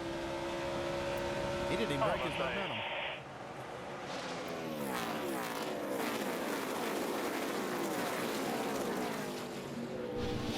Well, you talk about experienced drivers. Watch the 60, Carl Edwards here on the restart. I mean, he knows he's got to go right now. He's got himself back in 11th position. He just stays in the throttle, makes it 3 wide down into turn 1, picks off 3 or 4 cars, picks off another one, and stays in the gas, 3 wide. And he is color me gone, baby. He is out of there. I'll tell you what, I'm impressed. Boy, isn't that pretty to watch? He passed 2 of those guys. He passed for his teammates, and David Reagan and Cleaver. As now he is being shown back, the 60 car back in 8th position. For more on Carl Edwards, let's check in with Jamie. Well, Doc, he is not a happy man right now. He came in, he said, I want rubber. Even though they had only turned, I think, 8 laps on that other set, they took their last set of Goodyears. Now he came in and they dropped a lug on the left rear. That cost him 7 positions exiting pit road. So now you see he is a man possessed and working his way to the front. Mike. And Cully Barraclough making the call to stay on the racetrack while most of the leaders came in. That put Stephen Light in the lead, but what's the strategy? We're a little light on fuel, but the best set of tires we got is on the car right now. So we got a set of scuffs here, but we want to save until the end. It takes us about 10 laps to get going anyway, so we're going to get them out front and run along here and see if we can get some yellows to help us out. If not, later on next yellow, we'll put these tires on and get our way back up there. As they may need those yellows, they were crunching the numbers to see how close they were, and they are extremely close. Guys? I'll tell you what, that's pretty good strategy. Looking at these lap times, he's running the fastest lap times of anybody out there right now. Getting that clean air, I'll tell you, that was a really good move. Might turn out to be a real key decision for these guys towards the end. Well, both the 90 car of Stephen Light and that one of Dave Blaney going by, they stayed out on that pit stop, as did Mike Bliss, and they are running 1st, 2nd, and 4th. And they haven't lost much in terms of the tires right now on the racetrack. Yeah, the tires seem to be holding up well. And at least it seems like the clean air is worth more than fresh tires. Although Carl Edwards seems to get the most out of his tires no matter where he starts. Riding along with Clint Boyer back in 3rd position in the 2 car, the 2-time winner this year. He has led 3 times for 91 laps tonight.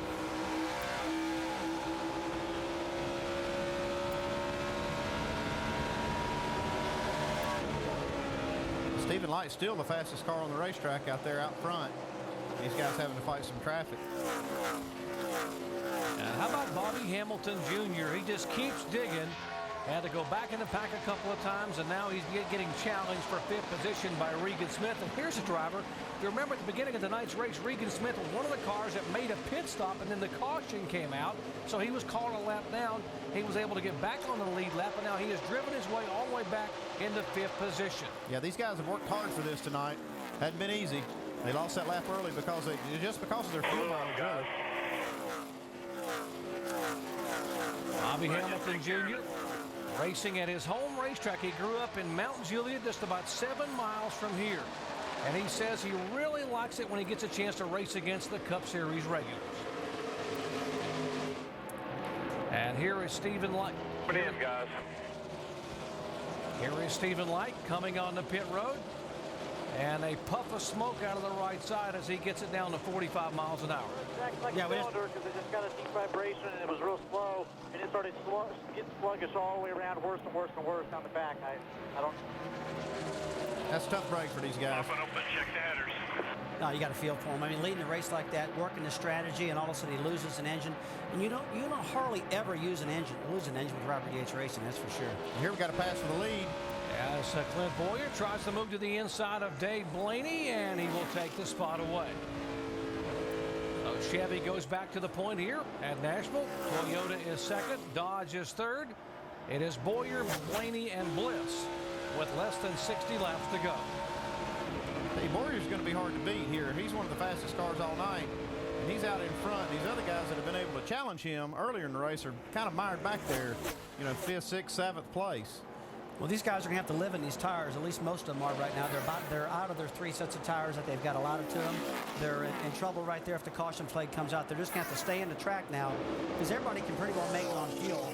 And if a caution does come on late in the race, they'll be slip and slide, that's for sure. Yeah, there's a handful of these guys that had some tires left over or do have another set of tires left to put on. The 60 car is not one of them. They put their last set of tires on that last pit stop. He's got what he's got. So if we were to get a caution flag, he would not have anywhere to go in terms of tires. There goes the 90 car of Stephen Light, the 20-year-old who led for just the 2nd time this year. He's headed to the garage area with the City Financial Ford of Robert Yates. Clint Boyer trying to get his 3rd win of 2007. He won at Phoenix and Richmond. He has led 4 times for 93 laps. And the driver of the Richard Childress Chevrolet trying to hang on for the final 57. Riding with the leader, Clint Boyer, here at Nashville Superspeedway as we check our Castrol GTX lap leaders. Boyer's been out front a lot tonight. His Childress teammate Scott Wimmer has led quite a bit already, but right now Clint is the man in search of his 3rd win of 2007. Phoenix International Raceway, Clint rode to victory number 1 in the NASCAR Busch Series. He was the big gunslinger out west. Absolutely. And then backed it up just a couple of weeks later with a win at Richmond International Raceway. This team has been hot so far in NASCAR Busch Series competition this season. Got an interesting scenario setting up now, though, Brad. Boyer did not take tires on his pit stop a moment ago. Carl Edwards did.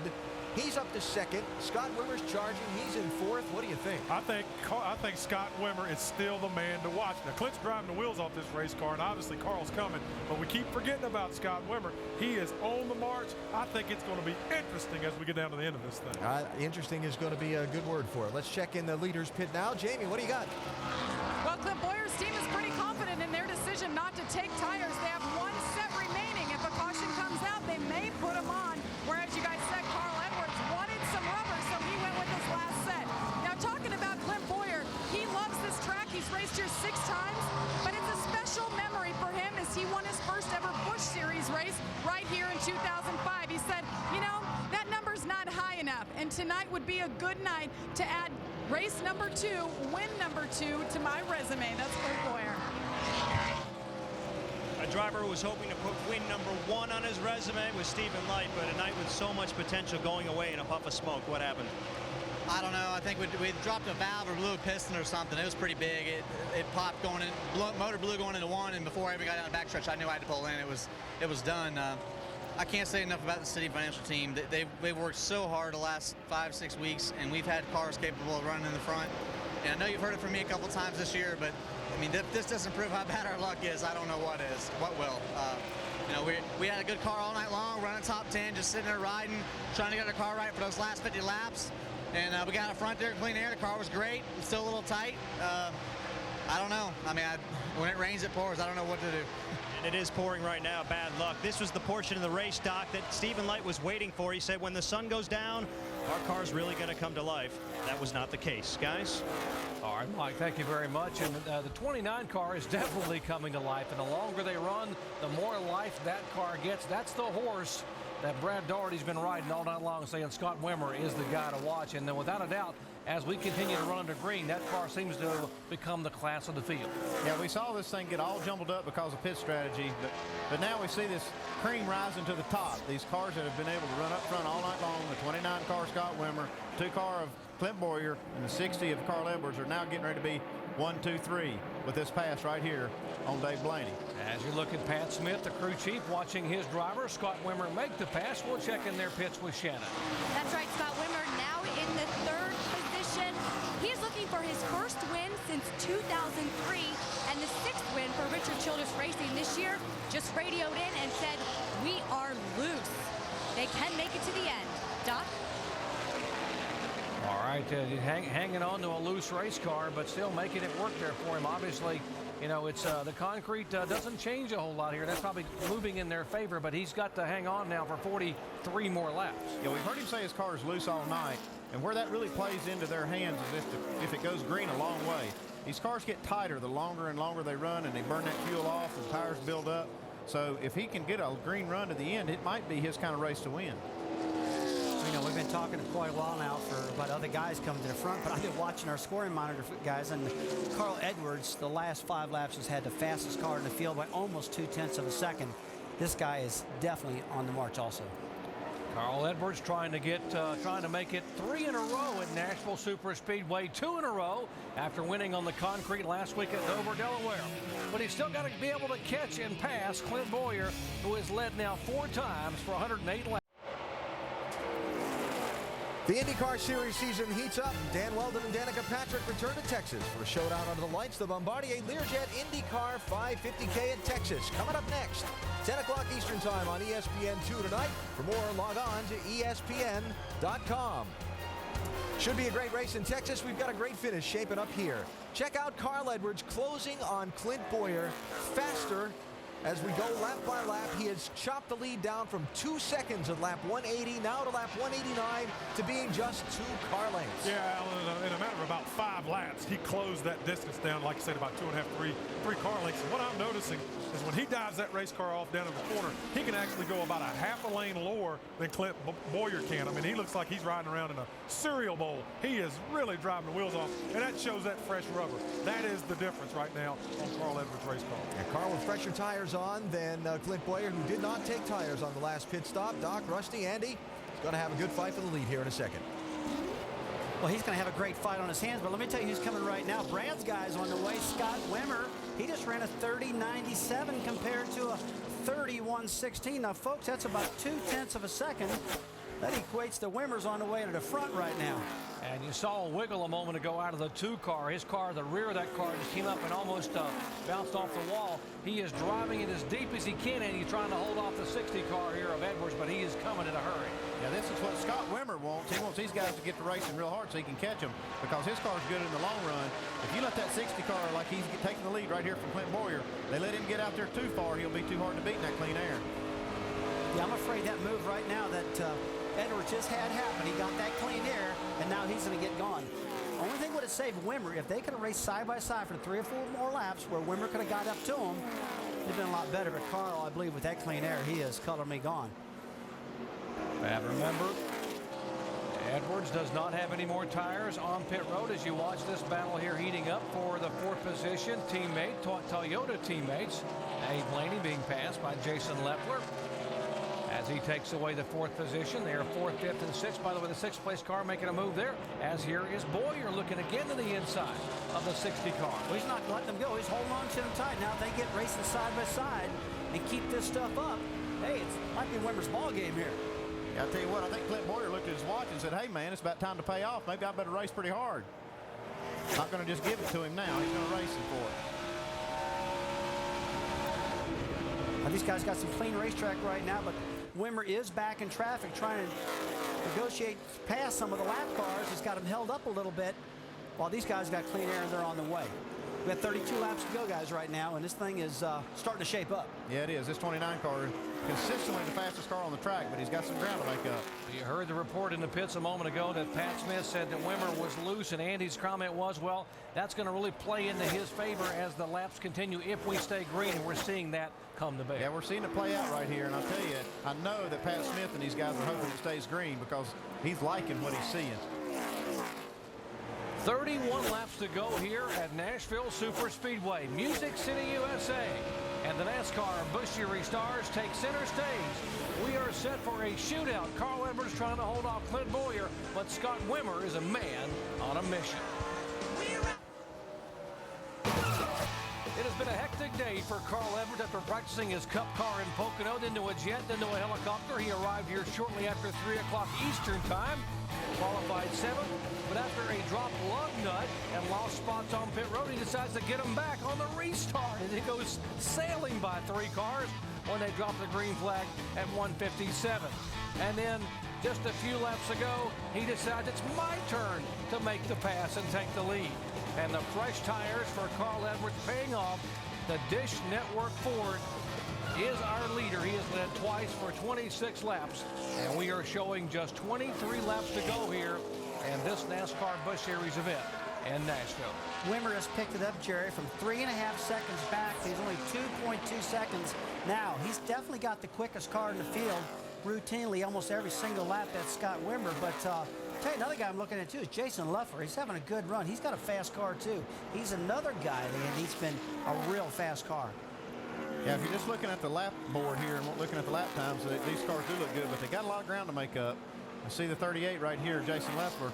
He's got a fast car. He looks like he's in clean air, and he's able to make these good laps.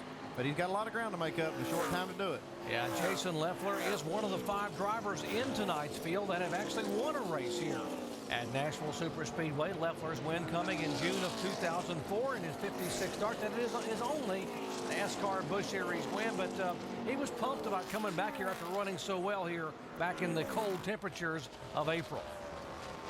Pretty good battle for 8th spot. Jason Keller in the 11 car. We've talked about how far this team has come in just 3 races. Yeah, they had kind of a bad pit stop, and they took tires, and these other guys took fuel only. Put him way back. I think he restarted about 13th or 14th. Driven his way back up now to the top 10 and trying to get some more. Yeah, we've been watching Jason Keller for a long time right now, and he's been one of the guys marching to the front. He hasn't lost anything. He's got good track position. The guys in the pits got him out good. He made some good calls. And the car's handled really good all throughout the night. He hasn't put a scratch on that thing. Yeah, he's a real pro. Jason Keller currently being shown all the way up in 8th spot. His best finish of the year in only 4 starts was 13th at Dover. He had 14th place finish at Darlington. And trying to get a top 10 here where he has been awfully good. He has 3 top 10s and 11 starts here in a NASCAR Busch Series car at Nashville, including a runner-up finish back in 2002. Yeah, he really likes this place, and it shows. He's passed a lot of race cars tonight. You know, you guys heard me talking all night long about this Clothesline thing. I know I'm beating a dead horse probably here, but it's real evident. The guys with the front ends down are the fastest cars. If that front end's up a little bit, and look at that 11 car we just saw on the screen a little while ago. I mean, he's done a better job with that. It was down there. Doing definitely a good job with that. It's kind of a tricky setup to get right, and these guys have done a good job with it. Especially as young as the team is. It's just a real young, new team. You know, there's one thing for sure. If you want to go fast, you better figure it out. That's right. You better figure it out fast. Laps are clicking away. Just 18 laps left for Scott Wimmer, and he is still being shown some 3 seconds back. Give a call to the 91 car. That is former NASCAR Busch Series champion David Green out of Owensboro, Kentucky, driving the Bill Riley and Eddie DeHunt R&D Toyota. And he is making only his 2nd start this year, and he has driven his way all the way up to 12th position and been threatening for the top 10 all night. Let's check in with Mike. And Doc, David Green's veteran understanding of these race cars is very much in demand. This year, his schedule may have not have been full with race events, but he's been a coach of sorts for Stephen Light and also for Bobby Santos. But perhaps the best illustration of how much he's in demand for his understanding of these race cars is the work he's done with Hendrick Motorsports this year. He was the test driver for their Car of Tomorrow program, and we know how that's turned out for Hendrick Motorsports this year. They've won 5 of the 6 COT events. I'll tell you what, testing is just something you got to do. This is a brand new team. Just like you say, you know, driving for Rick Hendrick, one of the best organizations in the country. I mean, that's not a bad thing to do. To get all that seat time and understand what those guys are doing with their suspension points and all the tricks they're doing. Hey, I'd like to know that myself. He's got to be learning some things that he's doing with his own car. Oh, absolutely. You can't help but learn when you're driving these other guys' cars, especially with a great organization like Hendrick. He can learn a lot over there. If nothing else, he can learn what the cars are supposed to feel like. And for more on suspension, if you want to understand how it works and all about it, log on to ESPN.com, search word safety. As we continue to update you on some of the growing trends here in chassis setups in the NASCAR Busch Series and Nextel Cup. So you brought up a key point there, Andy, about, you know, at least you get to see what it feels like. You know, Dale Earnhardt Jr., when he stepped in for Kyle Busch after they had fixed that car, he got the feel that. And man, I'll tell you what, those Hendrick guys didn't like that a bit. I'll tell you what, we saw Scott Wimmer coming off turn 4 right there. Big time wiggle, almost hit the wall. He's giving it everything he's got. 14 laps to go, and he's just trying to put the best laps he can on the board. You know, he's standing on a throttle, and, you know, a lot of he's complaining he's loose, and we see that he's pretty loose. He's really fighting that car, driving it hard. He's up on the wheel, I call it, you know, but, you know, when you got a loose car, you're waiting for that fuel to burn off, so that back of that car won't be so loose, but sometimes these cars never tighten up. Sometimes they get loose, and they just can't, and they stay loose, and they drive. And you ask the driver, what's killing you? And he said, man, I've been loose all day. You got to help me a little bit. Yeah, wear your arms out trying to fight that thing like that all day. Even if it's fast, it's still hard. It's really, when the car's loose and the back end sliding, you can't hardly take a breath, really. You just can't. You can't let your guard down at all. Yeah, you tell the crew chief that. He said, hold on, man, it's going to get better. It's going to get better.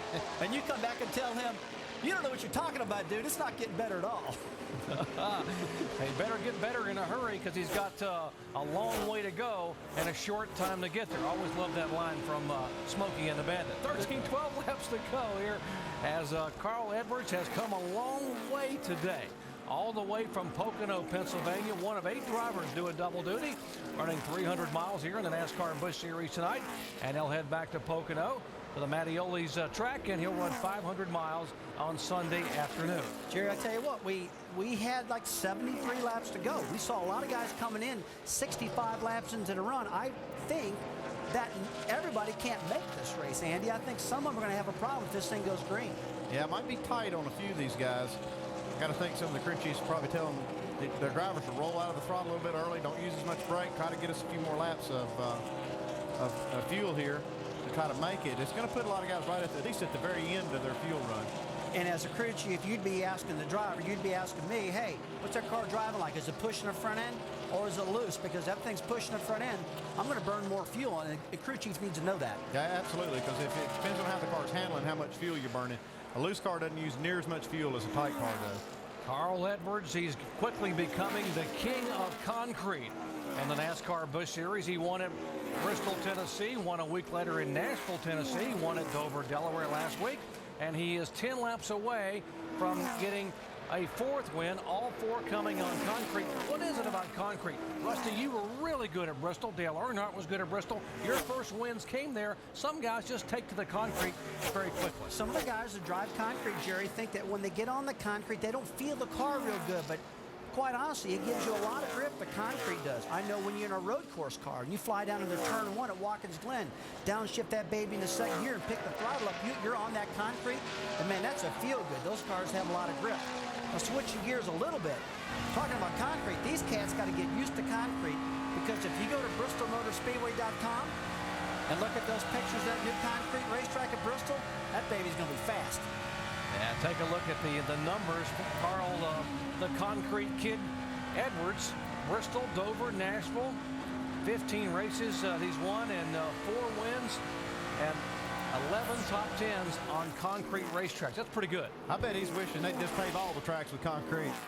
The way his record is, man, I'll tell you what, I didn't know he was that good. I knew he'd won a few races this year, but man, he's good on concrete. Back-to-back here at Nashville, maybe back-to-back-to-back here at Nashville. Let's check in his pits with Jamie.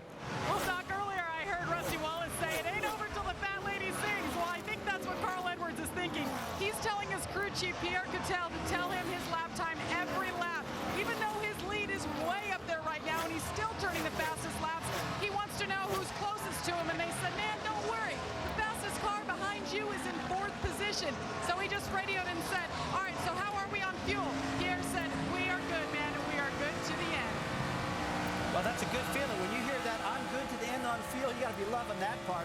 There's a lot of guys pitted the same time Carl did and topped off, so if he's comfortable, that's a pretty good indication a lot of the guys are looking good, but I still believe that some of them might be pushing it just a little bit.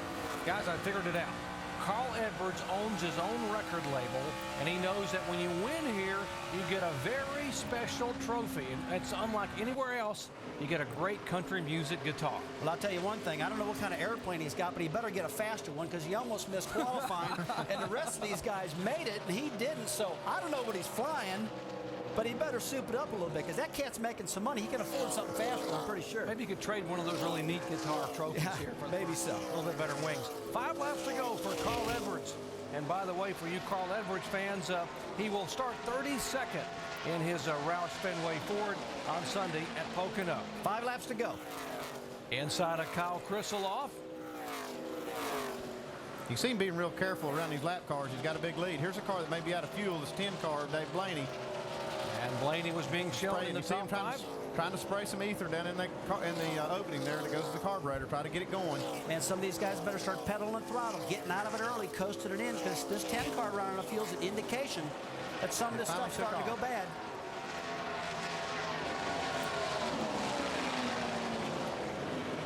That's a tough break for Blaney. Tell you what, if I didn't have anybody to race right now, you're right, that was a bad break for Blaney because he had a good car. If I wasn't racing anybody, I'd be getting out of that throttle early now, Andy, floating that baby in the corner and saving some of that gas. It's almost too late to do it now. They need to be doing it this whole run. They kind of have what they've got here. There's about 3 laps to go. A lot of guys are just hoping they can make it now. And I'll tell you what, I mean, some of these other race courses we run, places like Watkins Glen, I mean, I've seen guys actually turn the motor off and coast down the racetrack, fire it back up, turn it back off, fire it back up. Anything they can do to save fuel. 3 to go, Jared. Shutting it off and shutting it on. Scott Wimmer trying to do anything he can here with 3 laps to go, but he's running out of time and running out of racetrack. As Carl Edwards is just 2 laps away, actually 1 lap away from the white flag. And as Edwards, Boyer, Scott Wimmer, Leffler, and Regan Smith in the top 5. And Jason Leffler's run down the 29 of Scott Wimmer. He's had the fastest car the last 25 laps. And now he's finally erased some of that deficit. Now he might be able to get Scott Wimmer here. It looks like he's going to do it. He's pulling on the inside. Nope, not going to give it to him. Jason Leffler finished 4th here back in April, trying to get his best finish of the year if he can make this pass inside of Wimmer and take over the 3rd position. The fastest car in the field is definitely Jason Leffler by almost 2 to 3/10 of a second, but he's going to run out of time. It's 1 to go. White flag for Carl Edwards, and the 27-year-old driver from Columbia, Missouri, will come out of turn 4 as he gets ready to come down and take his 4th win of the season. And Carl Edwards will go back to back to back and get the wins at Nashville Superspeedway. Carl Edwards takes it. Concrete conqueror, dude. You are getting it done. Boy, I'll say. Unbelievable. He did not get a single practice lap in that car. There's Jack Roush and PK Pierre Cattell. What a great job, guys. Kudos to you guys, the Dish Network crew. His first lap of practice was actually the first lap of the race. He came in and jumped in the car and qualified at 7th. Great job, everybody. Great job. I'll tell you what, he didn't have the best car to start with. These guys had to go to work on that thing. That first run, he'd lost some ground. Let's check in where Mike is caught up with PK. And Pierre Coutel, Doc just called your driver the Concrete Kid. What is it about these concrete tracks and you guys? Man, I don't know if it's just the layout or the concrete or what it is, but Carl can get it done on these places. I was telling him that. I read that earlier, the Concrete Conqueror. He is getting it done, that's for sure. And we've got all kinds of debris, people throwing up things in celebration here. With your huge point lead that you have right now, how much more freedom has it given you to get really aggressive and go for these wins? You know, we're still probably trying to get through this, you know, each race at a time.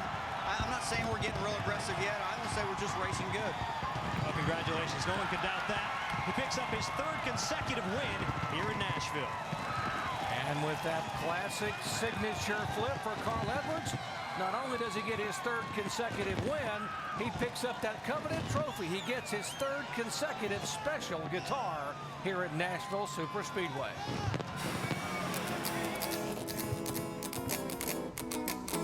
The Nashville trophy is unbelievable. That's it. That's the coolest trophy out there.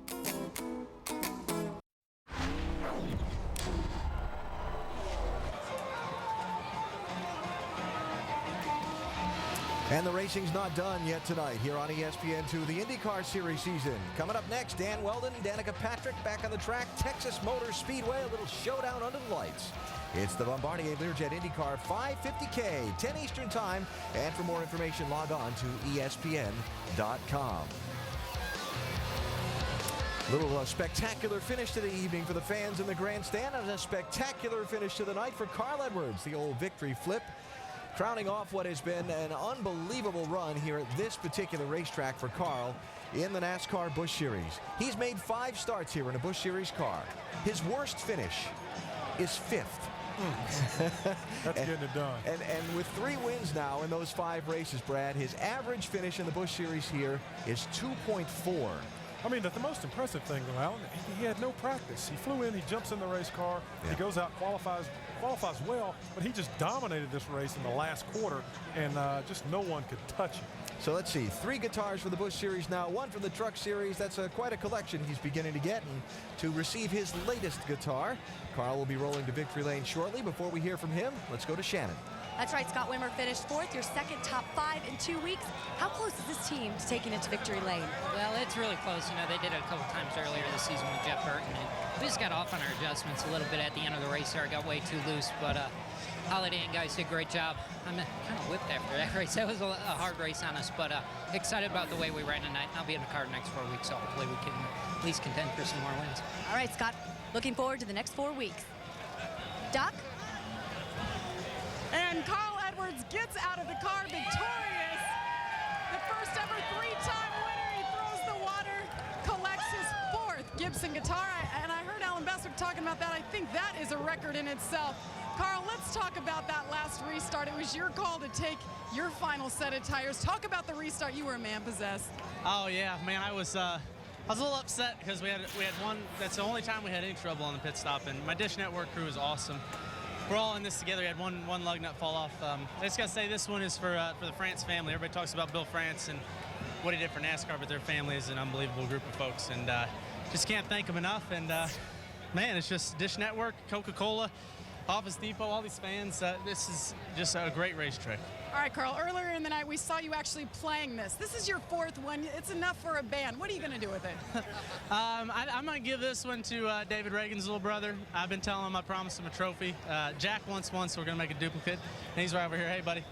Hey, say hi to everybody. Say hi to everybody. You get to take the guitar. Congratulations. Thanks. Well, I nearly run it down. That's my... Now you need to tell him how to play it, Carl. Congratulations. Carl, what is it about these concrete tracks? You know, we asked PK what it is. You're the driver. 4 wins this year, all on concrete. Yeah, I've got a great crew, and that's his older brother too, David Reagan's older brother. Sorry about that.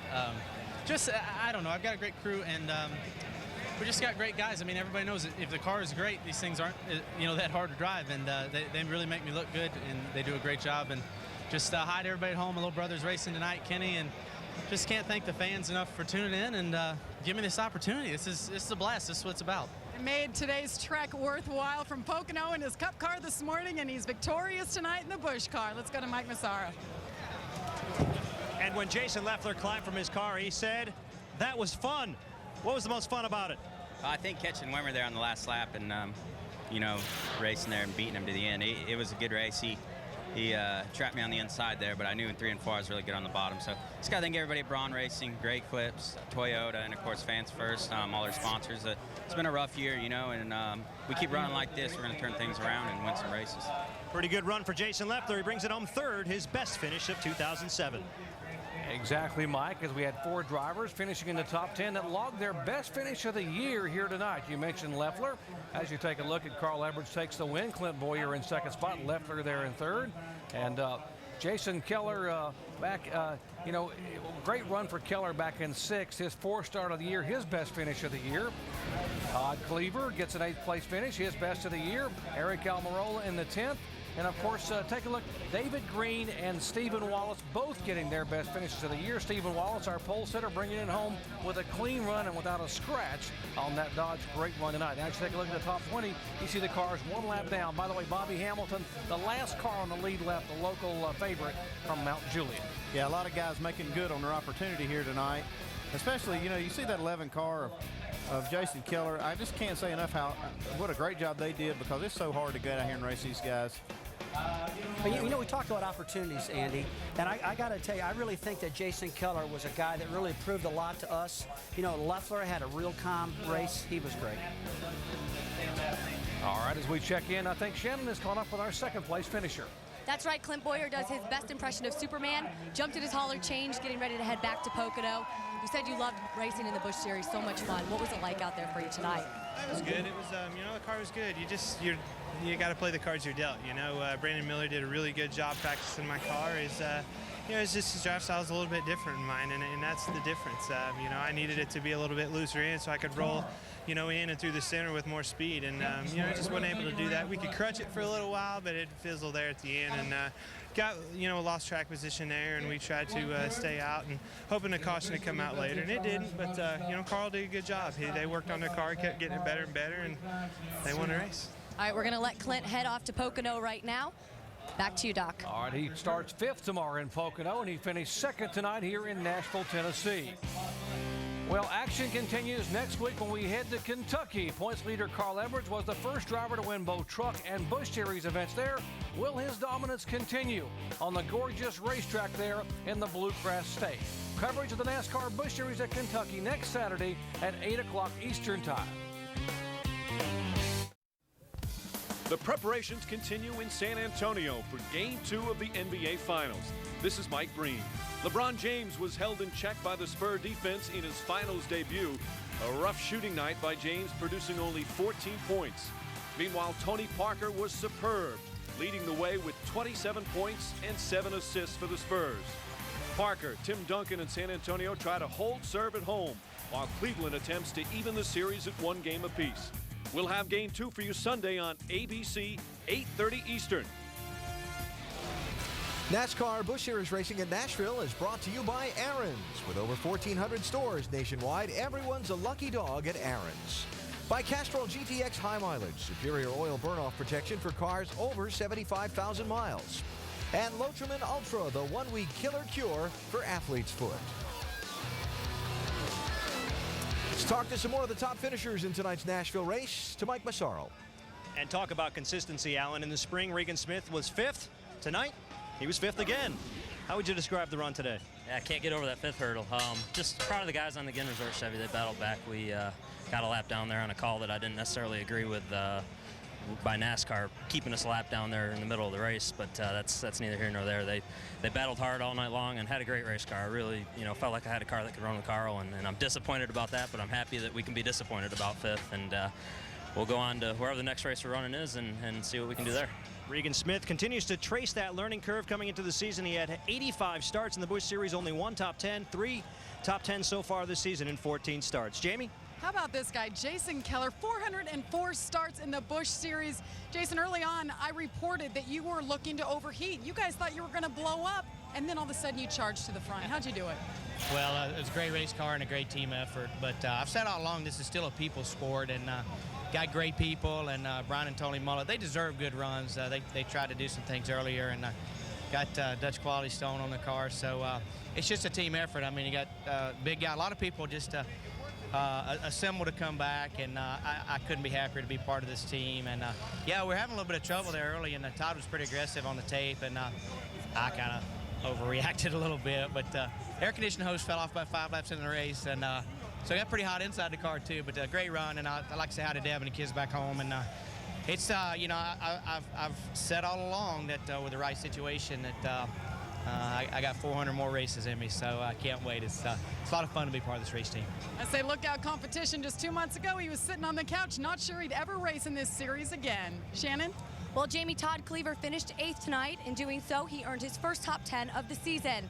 Looks like this team is moving in the right direction. How did it feel out there tonight? Yeah, I'm really proud of Eddie and all the guys on this 3M team.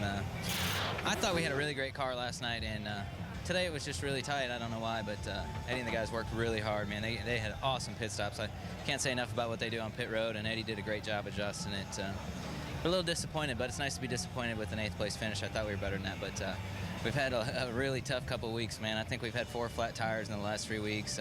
Once for me at Darlington and twice for Greg when he was leading in the last couple of weeks. So it was nice to get a top 10 finish. These guys I thought have brought cars that were winning cars the last 3 weeks or 4 weeks. So maybe the luck turned around. We're going to start getting better finishes. So just really proud, and say hi to all the 3M people. Thanks for their continued support. It's been tough the last couple of weeks, but we're getting there. All right, Todd Cleaver, optimistic about the future in this Busch car. Doc? And a great finish tonight for Todd after being one of the top cars in practice all weekend here. Take a look at the NASCAR Busch Series point standings after 15 of 35 events. Carl Edwards continues to move away. He is a man on a mission, hoping to get his first ever Busch Series title. He is 662 points ahead of Kevin Harvick, who was not here tonight. Dave Blaney back in third, and you'll see David Rudiman moved up. Bobby Hamilton Jr. with that top 15 finish gained a couple of spots. David Reagan up 4, and Clint Boyer, who's not running the full series, but when he does run, he is a factor with 2 wins or at least a top 5 finish. It shows himself in 9th position. Well, it is a night where we began with a heavy heart, reflecting and mourning the loss of NASCAR pioneer and visionary Bill France Jr. There was a lot of question marks here, you know, after the sadness about whether some of these drivers would actually get here from Pocono. And Rusty, how difficult is what these guys pulled off today? 8 drivers who had to come from Pocono to here and now go back tomorrow for 500 miles. Well, Jerry, it was definitely difficult, that's for sure. You take a look at Carl Edwards, he almost didn't make qualifying. The rest of the guys made it on time. He sprinted all the way down to his car, barely made it, and won the race. And I think we just called him Concrete Carl now, didn't we? So the guy's been incredible. But, you know, a lot of standouts tonight. I was really impressed with Jason Keller, how he ran. A lot of strong runs for these guys. Yeah, you know, I just keep saying these guys making the most of their opportunities, and Jason Keller's team making the very most of their opportunity here. And they got a few weeks here to maybe even better that. So look for some of these other teams to do that too. And, you know, David Green, he's another longtime competitor in the Busch Series. Gets him a good top 15 finish. A lot of guys have a lot to feel good about. Well, the opportunity continues next week as they move to Kentucky Speedway, where a lot of these guys we saw last year, a guy by the name of David Gilliland, who was just trying to find a ride and went to Kentucky Speedway and in an undersponsored car, and won the race. And while in victory lane, got the call from Robert Yates to fulfill his dream as being a Nextel Cup driver. Ended up sitting on the pole at Talladega and Daytona. So it can happen, but opportunity is going to knock again for these guys next Saturday. Oh, you got that right. You got Kentucky and Milwaukee. Look, they're going to take advantage of it. You know, these Cup guys are off doing their thing, and it's just a great time for the Busch regulars to get in there and get all they can out of this. And you saw it tonight. They ran up front. Steve Wallace got the pole. Jason Keller ran good. You say, geez, you saw Leffler running strong. Toyota looked really good tonight to me. Toyota looked very good. Andy, Kentucky, a great racetrack for crew chiefs because you can do a lot of things to a car there and be very competitive with as much room as you have to race. Yeah, it's a great racetrack, and a lot of these Cup teams actually test up there. So there should be a lot of data for some of these, especially these teams that have Cup affiliations. They should have a lot of data on Kentucky, a big notebook. Well, what a special night, which began in sadness. It had drama. Would the drivers get here from Pocono? It had the excitement. Could they make it on fuel? Would the tires hold up? But guess what? Carl, the king of Concrete Edwards, does it again. He goes back to back to back at Nashville Superspeedway to pick up his 4th win of the year and the 13th of his career. For Rusty Wallace, Andy Petrie, and our entire ESPN crew, I'm Jerry Punch, once again congratulating Carl Edwards on his win here tonight.